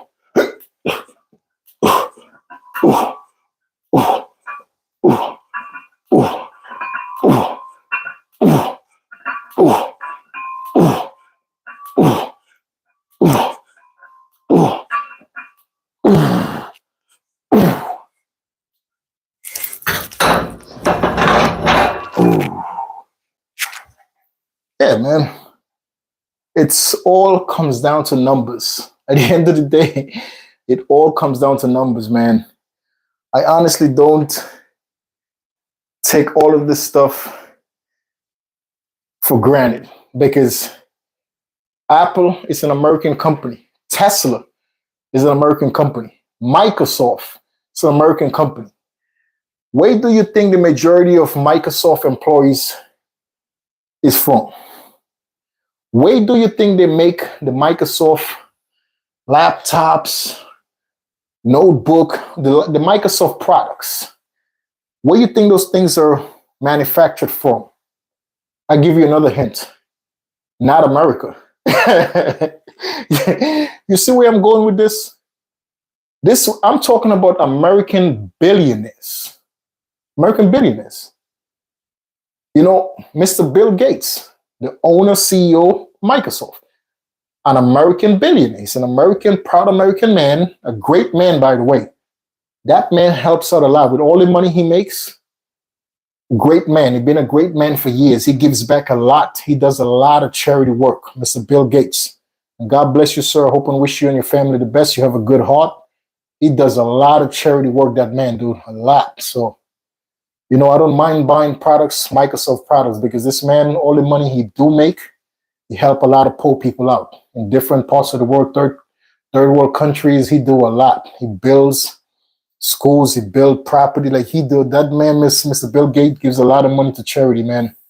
So God bless him, you know, but I'm just trying to prove a point. You know, Mr. Trump and his administration is saying that, okay, let's bring the jobs and bring the American companies back to America. Okay. Mr. Trump, all I'm trying to say is that the American mentality, the American way of thinking, as a business owner, you cannot make money employing 20 American people. If your company capacity of employment is 20 people, you need 20 people capacity for your employee. Capacity wise, meaning the amount you need to fill every spot in your company. You cannot hire 20 American citizens because the cap that you have monthly to pay out to your employees, as a business owner, you do not want to go over that cap. So you hiring 20 American citizens that's all asking for $50, $60 an hour. It's no cushion for nothing extra at the end of the month for yourself. As a business owner, as a CEO, what's left for you? So why are you getting into a business that at the end of the month, you not see no money? There's no profits for you at the end of the month. Why get into the business? You have to ask yourself those questions like, why am I going to get into a business that is not profiting to me? Just, oh yeah, I'm doing a good thing. I'm helping out the United States. I'm helping out the proud citizens of the United States. Yeah, they're making money, bro. And no CEO on this planet thinks like that. I'm telling you. And no human being that open up a business on this planet is thinking about, oh, you know what? I don't mind breaking even every month. Once I employed only the citizens of this country, I don't mind breaking even. Let them make money and I don't have to make nothing, it's fine. If you tell me that you are one of those CEOs or you're one of those business owners out there, you know 100% you're lying. You know you're lying. And nobody get into business just to break even, bro. And nobody get into business to break even, man. So if that's what people's biggest fear is, that the new administration is going to go into construction sites, like road work, people that's doing road work, people that, you know, listen, a lot of people that commit like felony crimes, when they come out of jail, basically that's the only job they could get. The only companies that really hire people that been into have felonies on the records, is a construction company doesn't look towards your records. They don't care. Once you can do the job, they'll hire you. You know, I'm just saying to Mr. Trump and his administration that my words don't really matter. I'm just saying, let's think about the bigger picture and what's our really goal? What's our goal? Let's put our ego to the side and stop. Oh, let me show people my chest is up, and let me do the tough guy act, and let me show people they have to respect me. Let me do the things. Let me instill fear into people to go through life. Life is not about having people scared of you. If that's who you are, you're not a godly person. Any human being that thinks that they need to inflict fear into others, you're not no part of a godly person. You're just what you call a control freak. You just like being in control of others. That's one of the main trades of, back to the zodiac sign, Libra.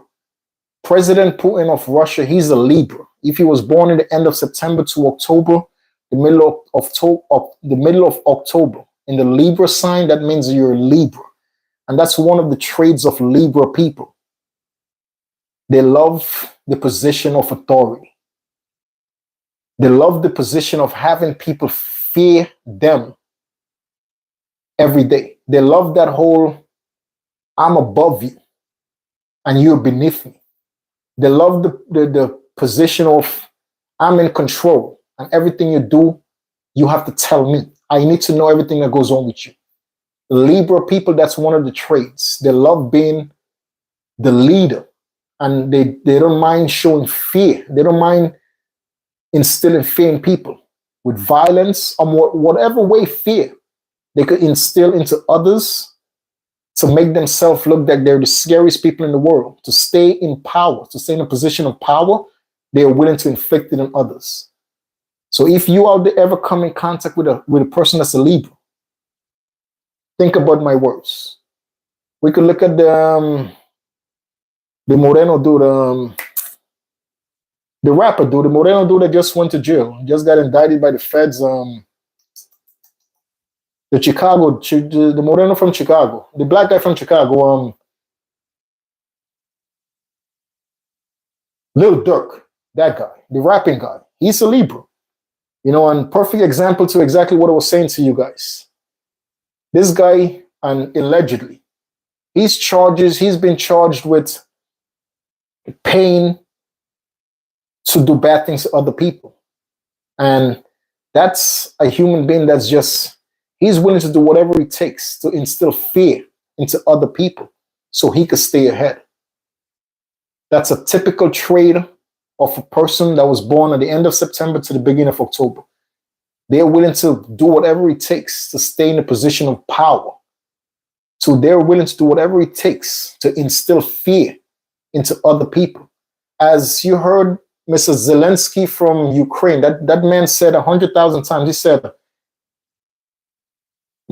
Mr. Putin, he said, the president of Russia, Mr. Putin will not listen to nobody that's making sense in a normal way.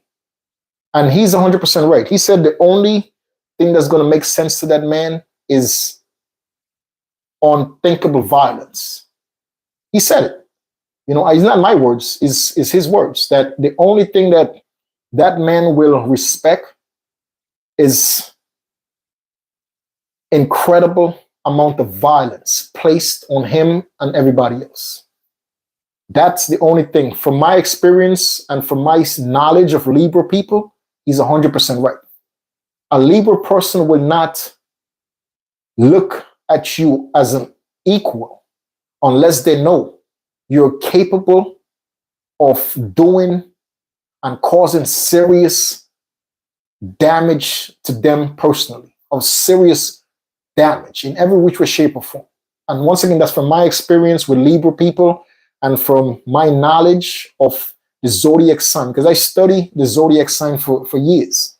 And that's, believe it or not, that's the only thing that really makes us different people. That's the only thing that makes us different, believe it or not. Like Mr. Trump is a Gemini.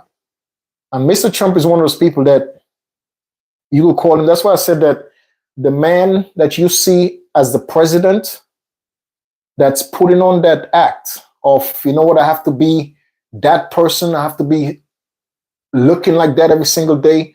And the man that goes home is a complete different man. I don't know if you ever heard people say Geminis have two faces. 100% accurate. Gemini people has definitely two faces. And Mr. Trump is a perfect man to play out that role. He could play the role of a president and acting, you know, having a tough guy image and, you know, doing his best to instill fear into others. He could play, that's a role he's playing as a president, 100%. But the man that goes home to his wife and his kids, his grandkids, that's a complete different, that's the real Donald J. Trump.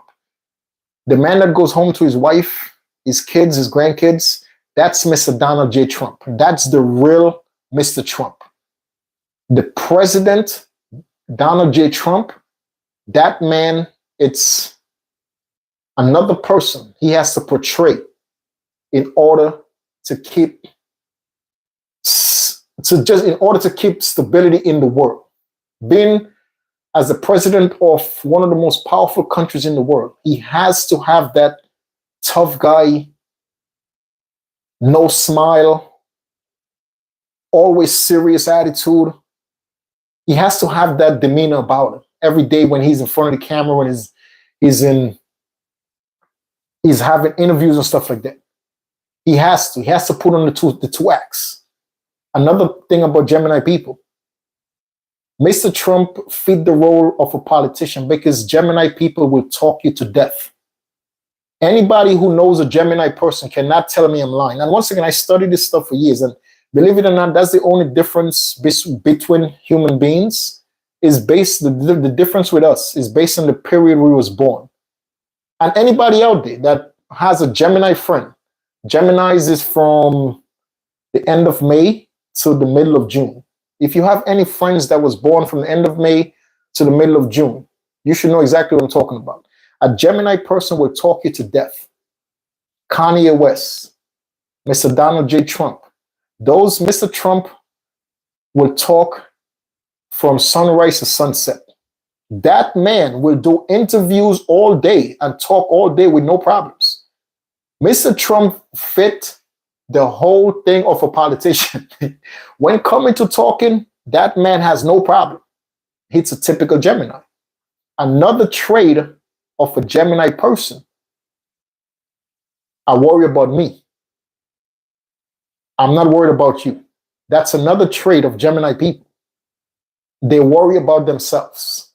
And you can look at it in a selfish way, but what I learned, once again, from looking into the zodiac system, is that it's just a way of Gemini people. That's how they was born. It's not worried about, I'm not worried about you, worry about yourself. I worry about me. I worry about me getting where I got to go. I'm not worried about, that's another trait of a Gemini human being. You know, so that there you go for Mr. Donald J. Trump. You're probably saying, oh, what about Mr. Trump? Yes.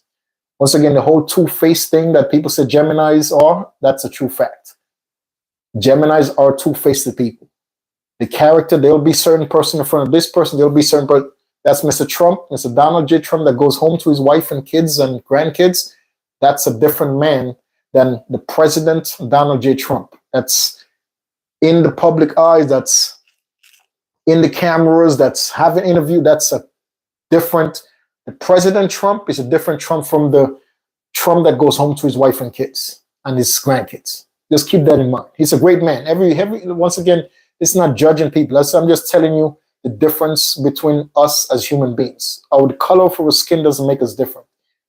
You know, where we was born doesn't make us different. Because if you're right, you could take a Gemini person from Europe, or you could take a Gemini person from Africa, and you could look into those things that I just said to you. Those three things, and there is more, but those three things I just said to you about being two-faced, about always choosing themselves and worrying about themselves first and not worrying about others. And also the third thing, like talking a lot. And don't say nothing. If you have a Gemini friend, just start paying attention to those three things that I said to you right now. Don't do it in a bad way. I'm just saying pay attention, and you will see if I'm talking shit or if I'm accurate. I know I'm 100% accurate. Gemini people will talk you, they will talk you to death. Mr. Donald J. Trump, he will talk for the whole day with no problems. He's a man of, I'm worried about me. That's why he said, let's worry about America. Because that's who he truly is. He worries about him first. But he want to just put like, oh, let's worry about the entire country. Let me say I'm worried about the entire country. You know, so there is no way Mr. Donald J. Trump, that man could tell me he never hired immigrants to build the hotels, to build the golf course for a fair rate, and he only hire American citizens. It's no way. It's no way. So back to what I was saying to Mr. President Putin. You know, my experience with Libras, the president of Russia, as Mr. Zelensky said, the president of Ukraine said, the only how to deal with a Libra person that has extensive wealth and they have the entire control of the government in their country, it has to be through ultimate violence. And it's unfortunate that the situation that's going on between Ukraine and Russia, because the president of Russia, his entire mentality of life is to stay in the position of power. And once again, as I said to you guys from the beginning, Libras are willing to do whatever it takes to instill fear into others. And when you're dealing with a Libra like Mr. President Putin, he was born in the beginning of October. You're dealing with a man like that who has extensive wealth. He could pay off the KGBs. He could pay off any branch of government in his country to do bad things for him in other countries. He has the ability to get anybody in his country a visa to travel to any other country. He has that type of money. He has that type of connection. So he's a very scary man. He's a very, very scary person. A Libra is a scary person when they are financially up, when they have money. Like that little Dirk guy, the rapper guy, that's why his life spiraled out of control. But he didn't realize that he's in America. In the United States, your money doesn't keep you out of trouble. You know what I mean? Your money could get you good lawyers to make attempts to keep you out of trouble. But when coming to doing bad in the United States, it doesn't matter who you are. That's why I love the United States. It doesn't matter who you are. It doesn't matter how much money you have. You're going down. You know, so but in other countries like Russia, which a country like that, money talks. So it's going to be a hard fight for Ukraine to overcome a person, a Libra, like President Putin, because his ego is what drives him. Even if President Trump right now figure out how can these two countries settle the differences and you know, everybody goes back to living in peace. This man is still going to want to make something. He's going to want to keep something in place that will still keep him in a position of power. And his whole argument is with Ukraine to never be a part of NATO. That's Mr. President Putin's biggest fear, because he knows Ukraine becoming a part of NATO, now they're not just a country by themselves. They're aligned with a whole bunch of other countries. And is the policy of the NATO law is you do something to one, you do something to all. So his biggest thing is that I don't want these guys to ever join NATO. So regardless if they settle right now, and because Ukraine also have part of Russia. Russia has more part of Ukraine. Russia has more land. Currently, right now, as the war continues, Russia still has more land in Ukraine than Ukraine actually have in Russia. But in a negotiating peace deal, that will be things that will be given back. Because I'm pretty sure Russia would not want Ukraine to keep their land. So in a situation like that, the only how I think this will be resolved, no matter what, is going to have to continue with the violence until something really, really, really bad happens. Because even if Ukraine decide, okay, you know what, let me give Mr. Putin Crimea. Mr. Putin, just keep Crimea and just let us keep using the water. You could keep Crimea, but we're going to keep using the Black Sea because it's in our country, but you want that part of the land, you want that part of the country. You know what? You're fine. You've been there for a couple of years. You built a bridge from Russia to Crimea. You know what? You keep Crimea. It's perfectly fine. But just let us also, we could live in peace. We could live amongst each other. Let us also use the Black Sea ports. Let's all, let us get our trades in and out of the Black Sea. And we can live as neighbors, no problem. You take Crimea, you already built a bridge from mainland Russia into Crimea. So you know what? It's fine. Keep Crimea, but everything else, we're going to give you back your land that we currently occupied. We're going to give you back your land.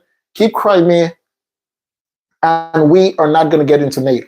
We are, you know what? We could sign an agreement right now that we're not going to get into NATO.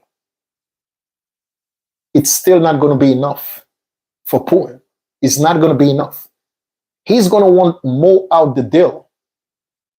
So many people already done lost their lives in this situation. So many Russians, so many Ukrainians, so many people already died because of a war that's just basically come down to, I want to be in charge of you. That's all Mr. Putin wants. He wants control of another country.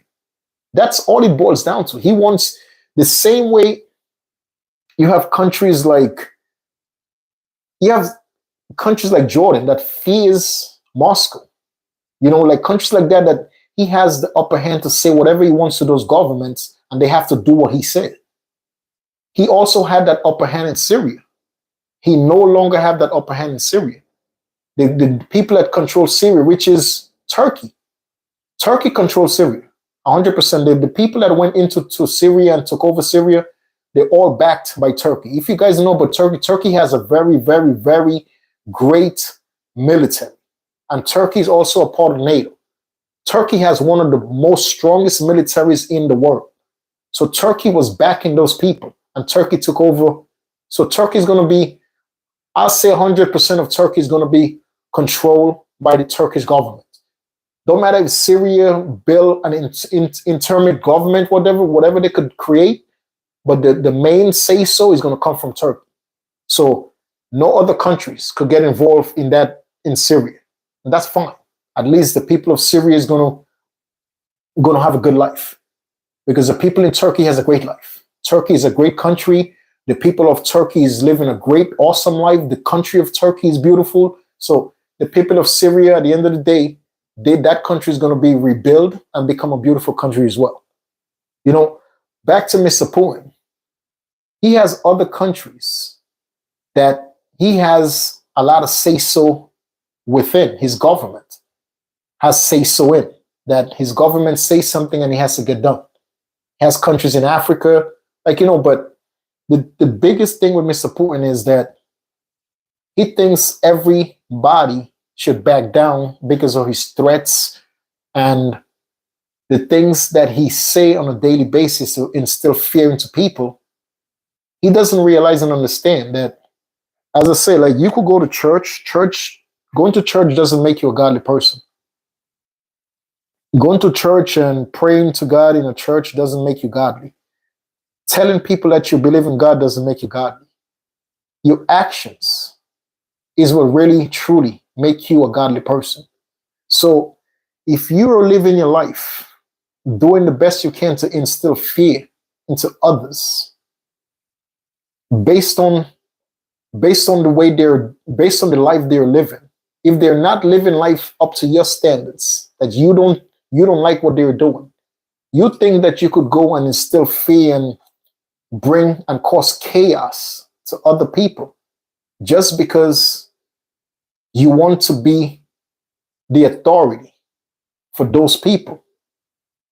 Nobody has the right to bring and cause harm and do harmful things to others just because they want them to respect them. Nobody has the right to go out and hurt someone else just because they want them to respect them. Respect doesn't come from you thinking I'm going to be scared of you. Okay, I could ask, no worries. I could tell you I'm scared. You could do something to me and I'll be like, okay, you know what? Let me just pretend that I'm scared of this guy or scared of this girl. Whenever I see them, let me act like I'm a little, let me act cowardly. But I'm just waiting on the right opportunity to put 100 holes in your body and everybody else that's around you. That's just how, listen, I don't want to make this into like some violent shit, but that's how life works. If you think that you're going to instill fear and you're going to do bad things to everybody in this world and they're going to be scared of you for the rest of their lives. Some people will be like, okay, you know what? I know what this person is capable of. I know this person has enough money to hire this person, that person, whomever it might be, want to make a couple of dollars. They have the money, they have the capabilities to hire someone to lay me out. But at the same time, okay, no problem. I'll act cowardly. I'll act like I'm scared. I'll back down. No worries.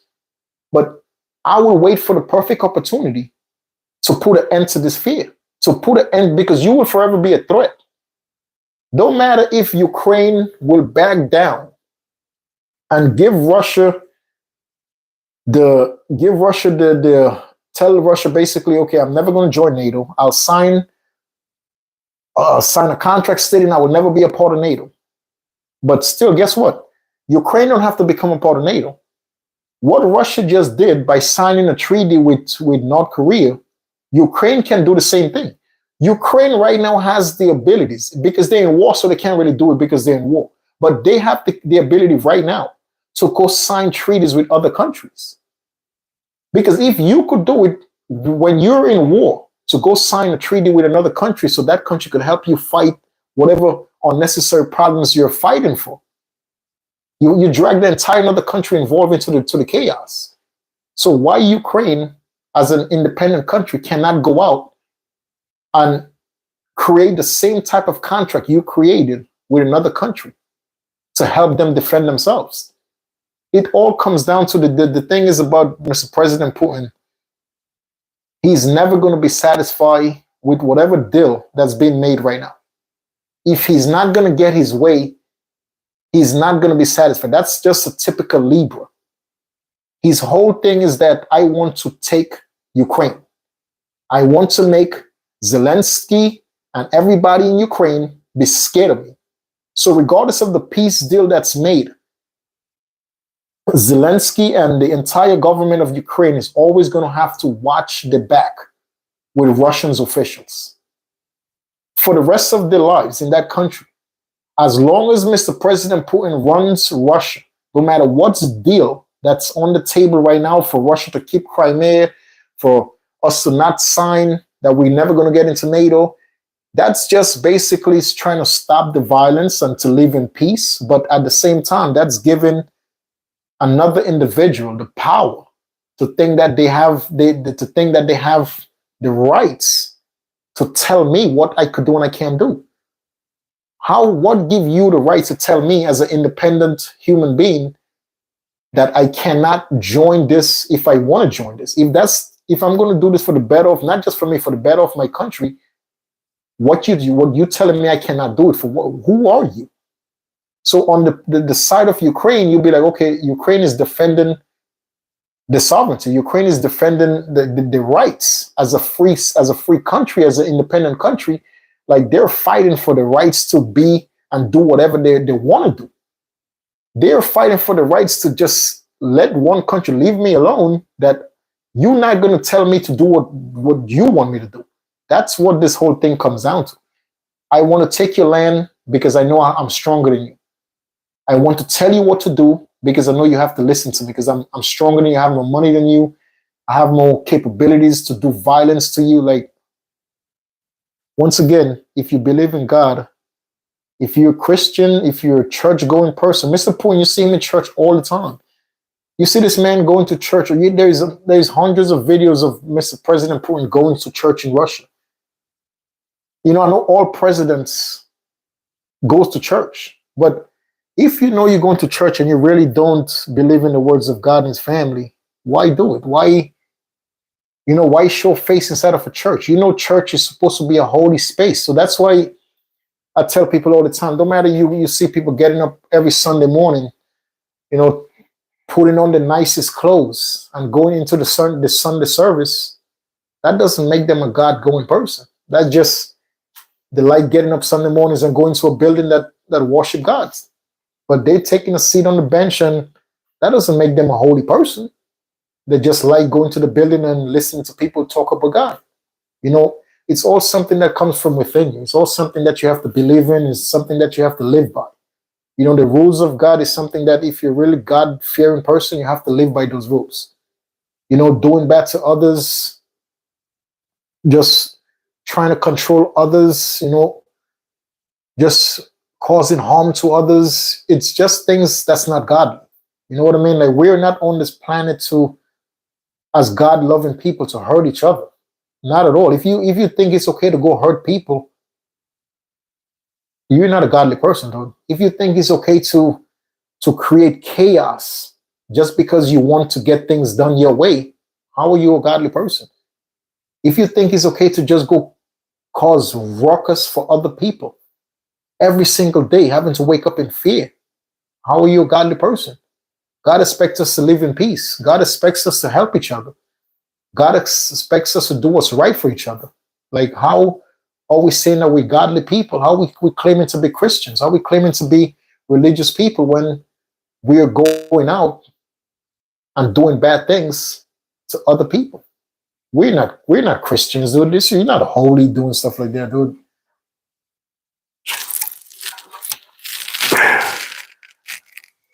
Ooh, ooh.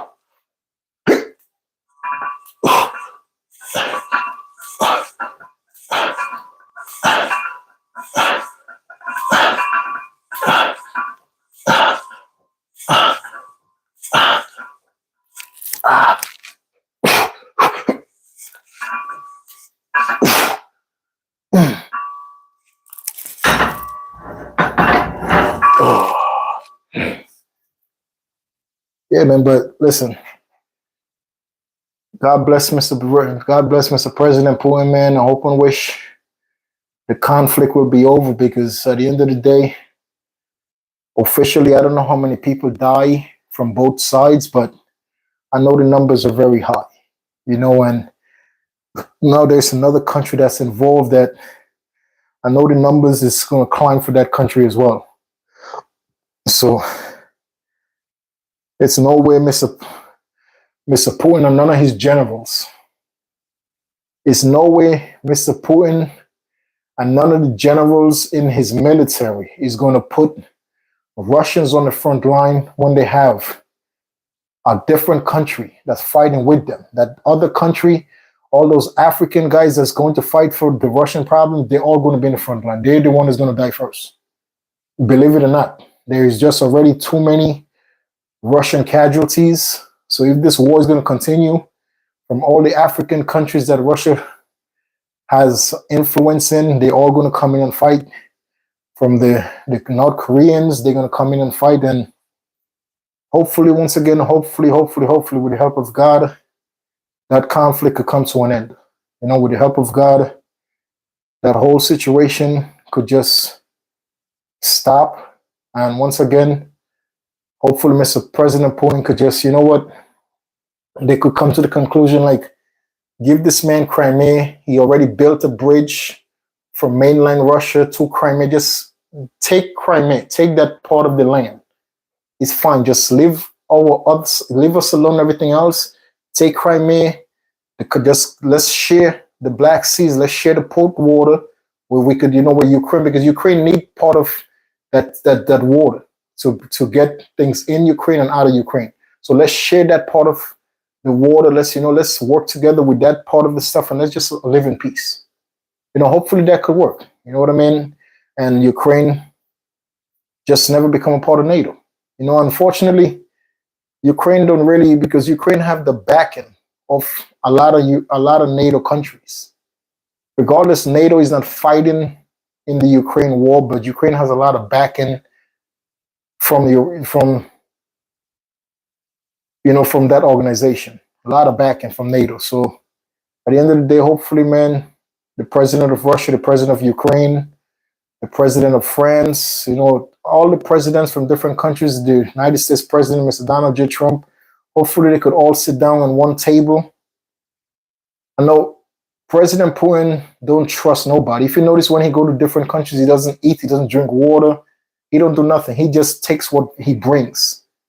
I look at it, man. I look at his stuff. I look at the way he does things when he goes to different countries and stuff like that. Like, you have to notice that man, though, because he's a man when he's very paranoid, and to be that level of to have that level of paranoia in your life is because you did so many bad things. When people do bad things in life, like, they always, or every single day, they think, because We as human beings, we know karma is a 100% fact. Karma is a fact. We know as human beings when we do something bad, eventually it's going to come back to us. We know that, dude. So whenever we do something bad, in reality, we don't have to actually do it with our hands. If I'm telling you, yo, listen, Jerry, go over there and break this guy's face with a bat. If I'm telling Jerry could be a good friend of mine, and I'm saying, Jerry, listen, this guy just disrespect me. This guy just, this guy is doing something and I told him to stop and he continued doing it. Jerry, the bat is right. To take this bat and go break this guy's face. And Jerry did it because Jerry loved me. So it's the same. This is the same thing as me actually getting up and doing it myself.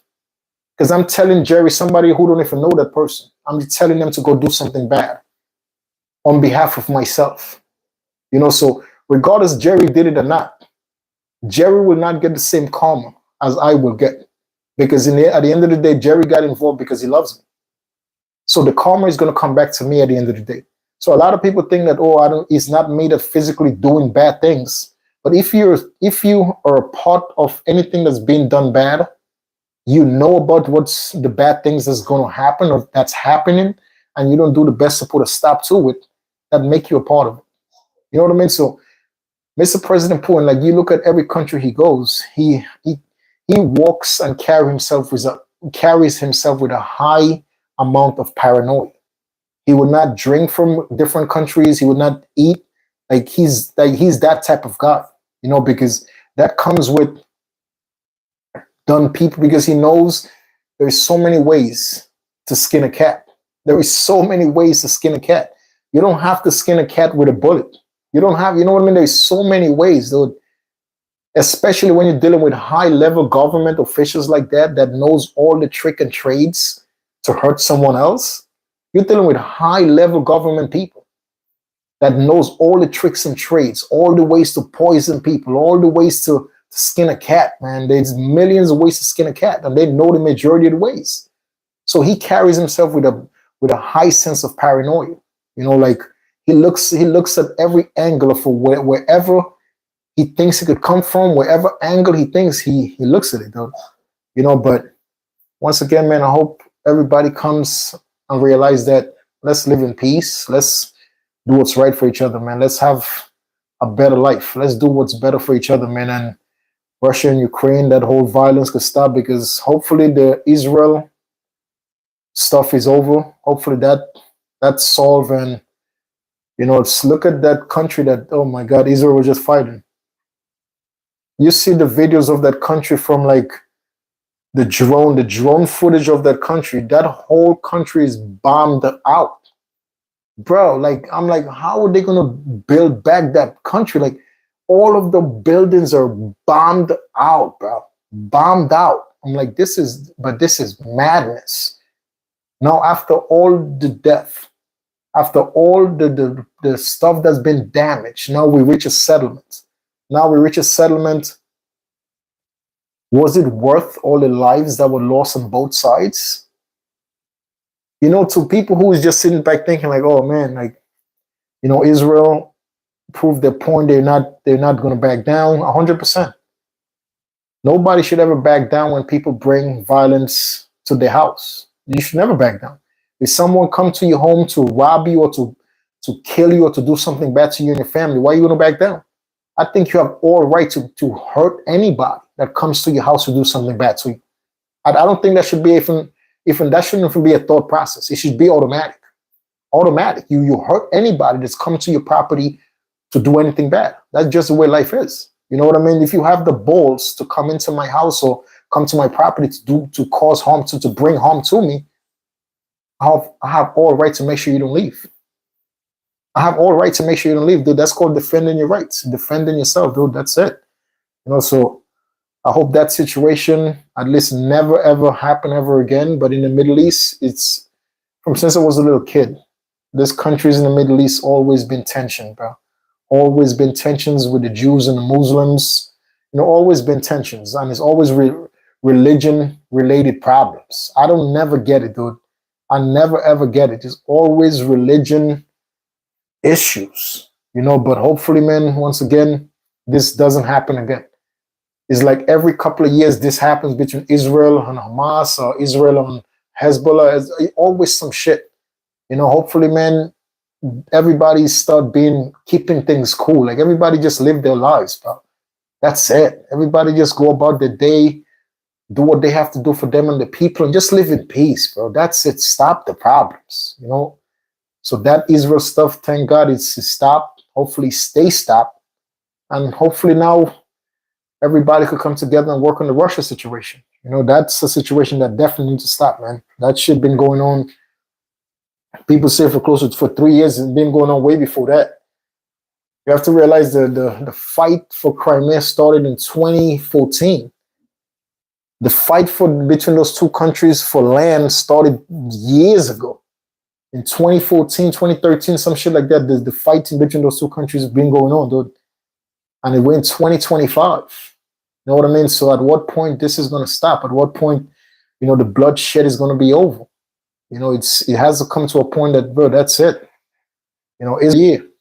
But and thank God it came to a stop. So if at what point you guys are going to be like, yo, that's it. I'm done. I'll give up.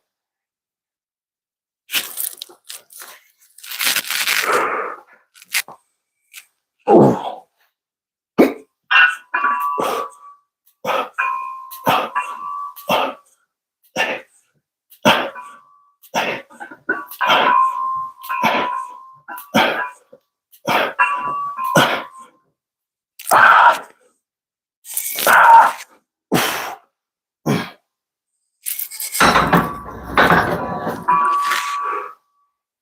Yeah, man.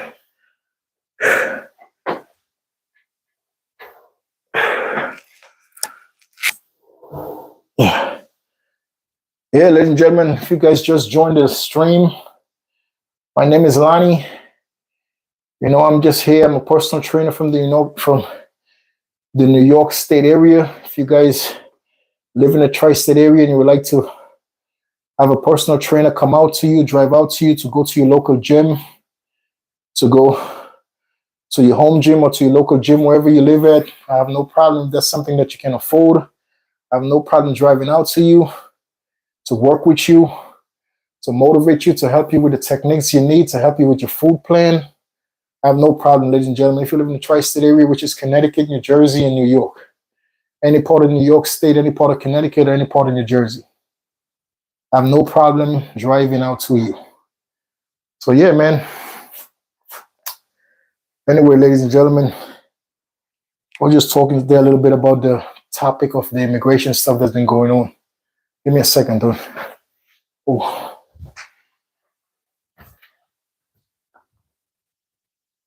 What time is it?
Use the bathroom, wash your hands.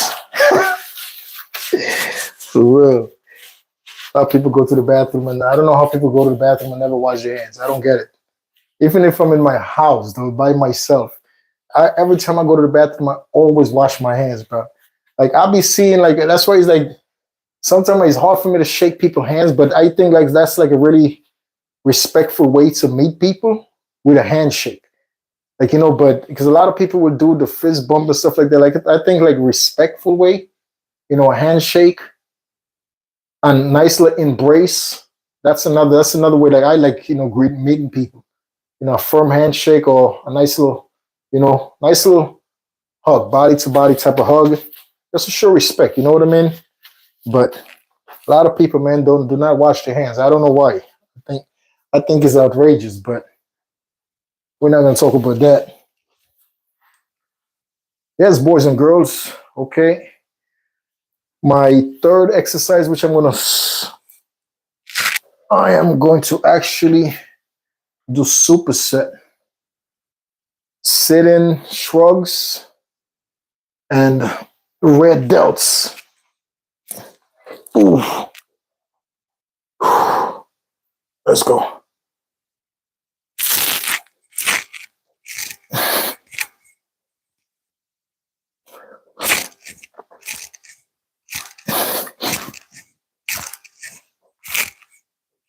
Oh.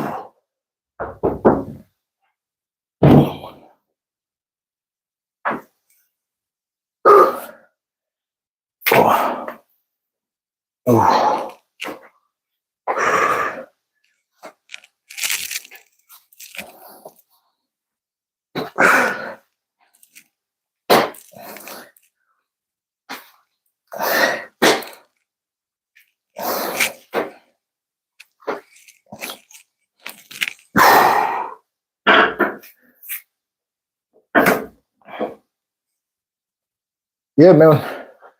Listen, ladies and gentlemen, what are you guys doing out there? Tell me what you're doing, man. This is what I like to do, guys.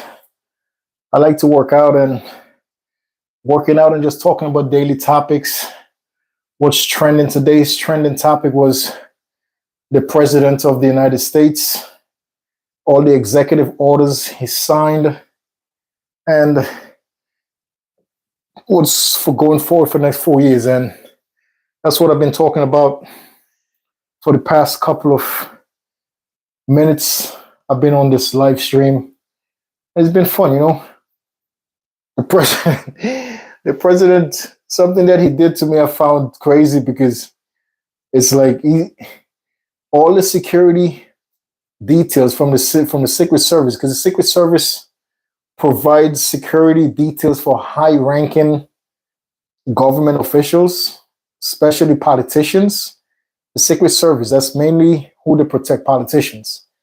You know, so all the people that was, well, not all, but some of the people that was being protected by Secret Service under the Mr. Joe Biden presidency, Mr. Donald J. Trump came into the White House and said, no, this is all going to stop. Because those people actually like said a couple of things about him back in 2020. This man was still thinking about 2020 election. He's still pissed off about something 4 years ago. He couldn't wait. And he's actually firing a bunch of people. He's closing down, another thing that he's doing, he's closing down the DIE or the DOE. Some shit. He's closing down some government entity. He's closing. He said to put them on paid leave and then eventually just fire them. Listen, as a government employee, though, you should be cool. Like if they're paying you to stay home, pay you full paycheck to stay home for a couple of months, and then actually you're gonna lose your job, why not? Take the money, and time are you taking the money, open up a little business, or go find another job. You know, so but this man is straight just cutting everything off.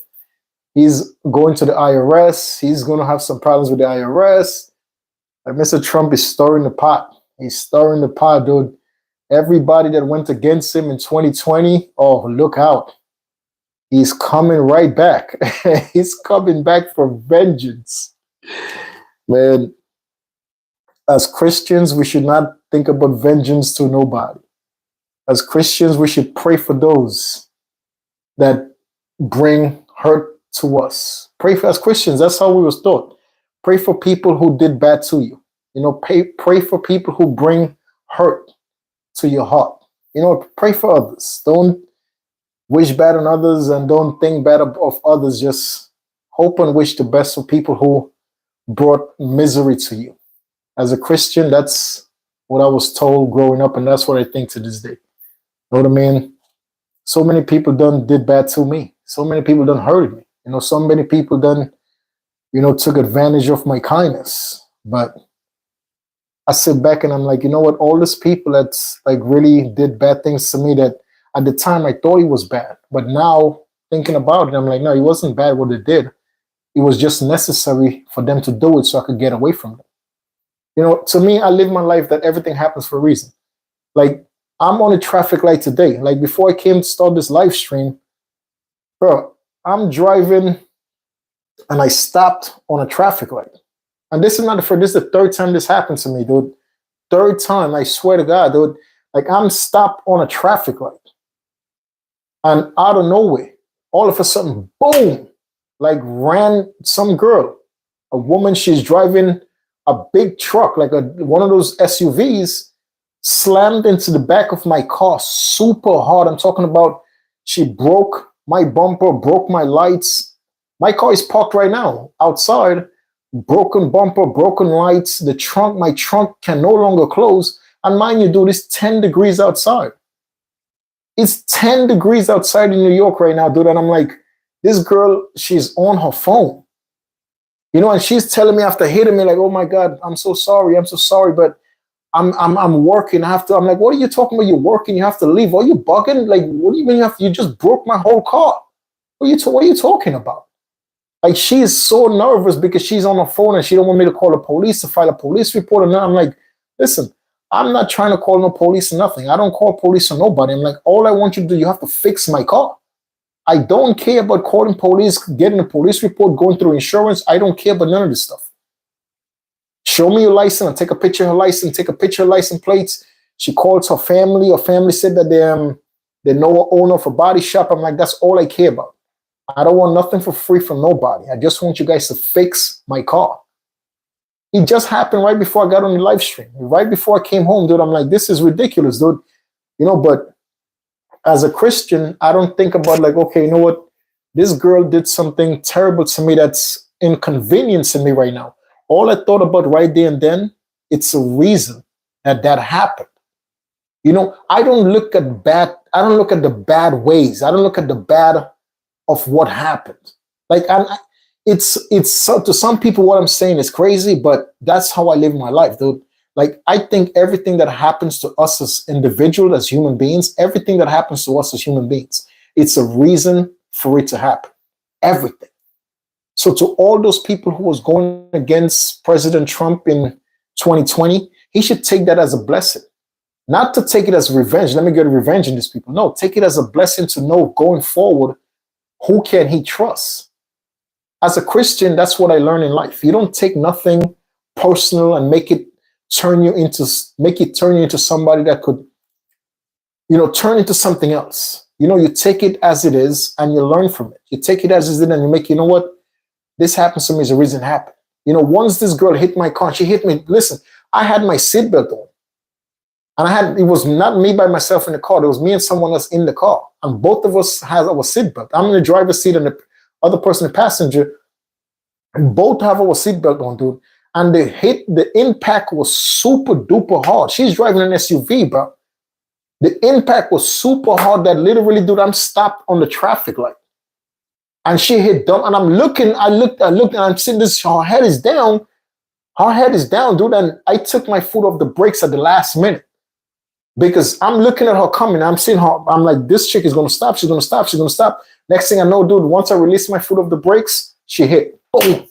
And thank God, like, I didn't completely have my foot pressed on the brakes because the impact would have been way worse. And nothing happened to her truck. Nothing. Just the license plates that's just bent. That's it.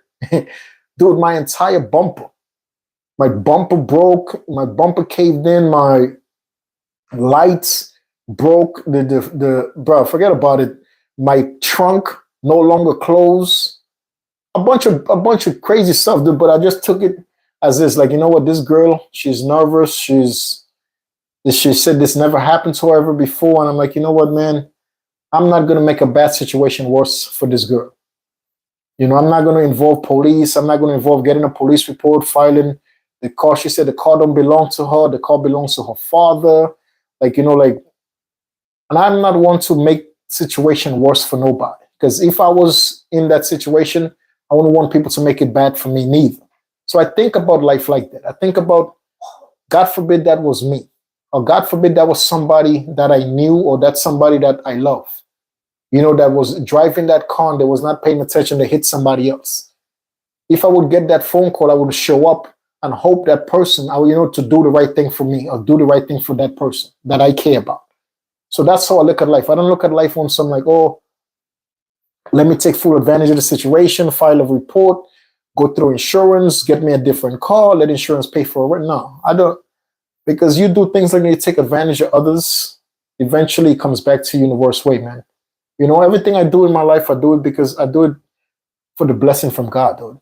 I swear to you, everything that I do every day, I do it to get the blessing from God. Like I don't do it to get money from people. I'm not kind. I don't do kind things for people to give me nothing. I don't want nothing from nobody, dude. I just, I treat people the way I want to be treated. Like I put myself in that girl situation, like, me having experience of driving for a couple of years. So like I know for a fact, like you don't never take your eyes off the road when you're driving. You know what I mean? Especially if you're on the highway, it's different. You still don't take your eyes on the road. But I'm just saying, you quickly could take your eyes off the highway because you're driving straight and every car is moving. But if you're on a regular residential road, residential streets where there's traffic lights on every block, every corner there's a traffic light, stop signs, you have to be extra, extra careful when you're driving in residential areas, because the stop sign is everywhere, the traffic lights are everywhere on every block. So you can't take your eyes off the road because you never know when the person in front of you is going to suddenly stop. You never know when a little kid probably run across the road. You never know when somebody will throw a ball into the street. Like you just, on residential neighborhoods, just always keep your eyes on the road and be careful. That's all, dude. Shit happens in life. That was inconvenience for me. That was a big inconvenience. My car now, they got to fix the car. And I told her, listen, I need my car. So she said, she called her family. They said that they know some guy who owns a body shop. So hopefully tomorrow to take the car to the guy and they'll fix the car. And like, that's all I could ask for. Just fix my car. That's it. I don't want nothing else but you fixing my car. Oh.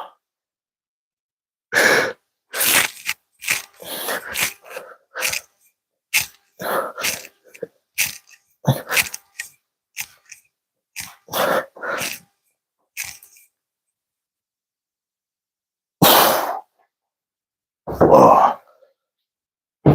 Oh. Let's go, baby.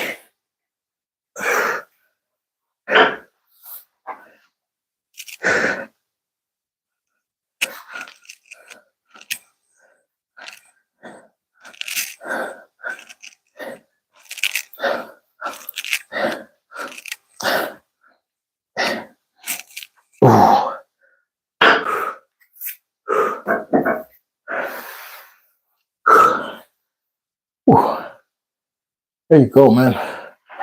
What time is it, bro? Oh, wow. Yeah. I'm going to do one more set, ladies and gentlemen. I might actually do my run because I have to do something at 8 p.m. So I'm going to do my last set of some shrugs, sit down, sit in shrugs, and then some red delts. And yeah, man, I got to go take a quick shower after my treadmill. Got to get on the treadmill for half an hour too. So after my treadmill action, get in the shower. After that, I have a couple of things I have to do, and I try to do it by 8 o'clock. So yeah, man. Once again, guys, if you're just joining the live stream, I really appreciate your time. Thank you guys very much for hanging out with me today, man. I really, really appreciate it. And Monday to Friday, this is what I do. And hopefully if this start paying off a little bit, I could do it 7 days. Like, I don't have a problem, dude. I don't mind sitting, talking to, and just talking about what happened today currently that's trending in the news and stuff like that. So don't look for me to gossip about other people on social media or on the internet. I'm not one of those. If that's what you're looking for, you're in the wrong place. I don't care what Wes Watson is doing. I don't care what the Strength Cartel is doing. I don't care what Kylie Muscle is doing. I don't care about none of this stuff. That's the whole gossip things. I'm not into that. So I'm into just talking about stuff that I think that's necessary, that could make a difference in everybody's lives, which the story I brought you guys today about the president. And tomorrow's another day. Hopefully, hopefully the president do some other stuff tomorrow so we keep on the topic of the president. If not, I'm gonna find the most interesting stuff in the news, in the media, and talk about, God willing, tomorrow. God give me another day, another live stream. That's what I'll do. Sit back and talk to you guys and figure out what's trending in the news. That's about all I could do, man. Anyway, guys, I'm gonna do my last set of sitting shrugs and superset it with some red delts and get it going, man. If you ask me how much pounds is this is 65 pounds. Ooh.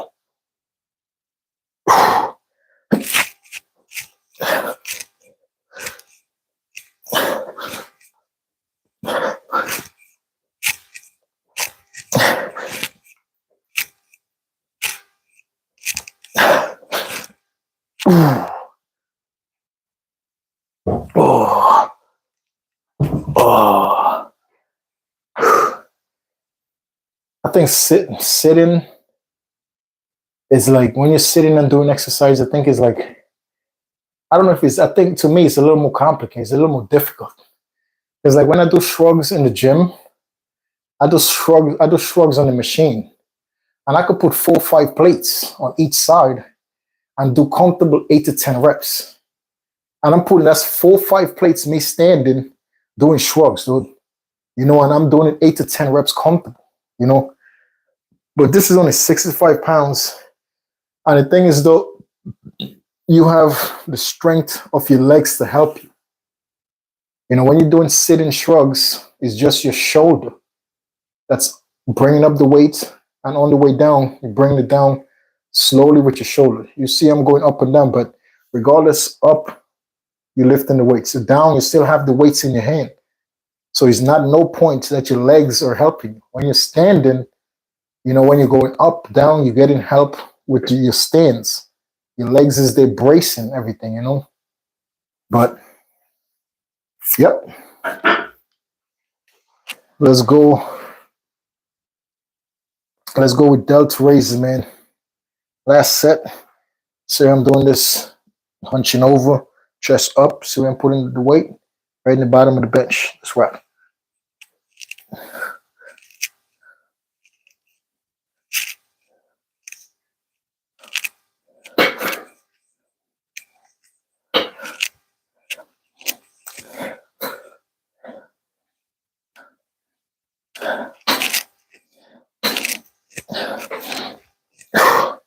Trust me, it works. Trust me, boys and girls out there, that works. See, side laterals for your red delts. Side laterals for your red delts, man. Come up if you're sitting. Come up. Hunch your back up, chest up. Put the weights right here. See where I'm putting the weights? Right here. Just going up. Now working my red delts out. It's really, really works. It's good. But anyway, ladies and gentlemen, boys and girls out there, once again, man, thank you guys very much for watching the live stream. I really appreciate your time. Thank you so very, very much for your time. And I'll catch you guys on the next one, God willing.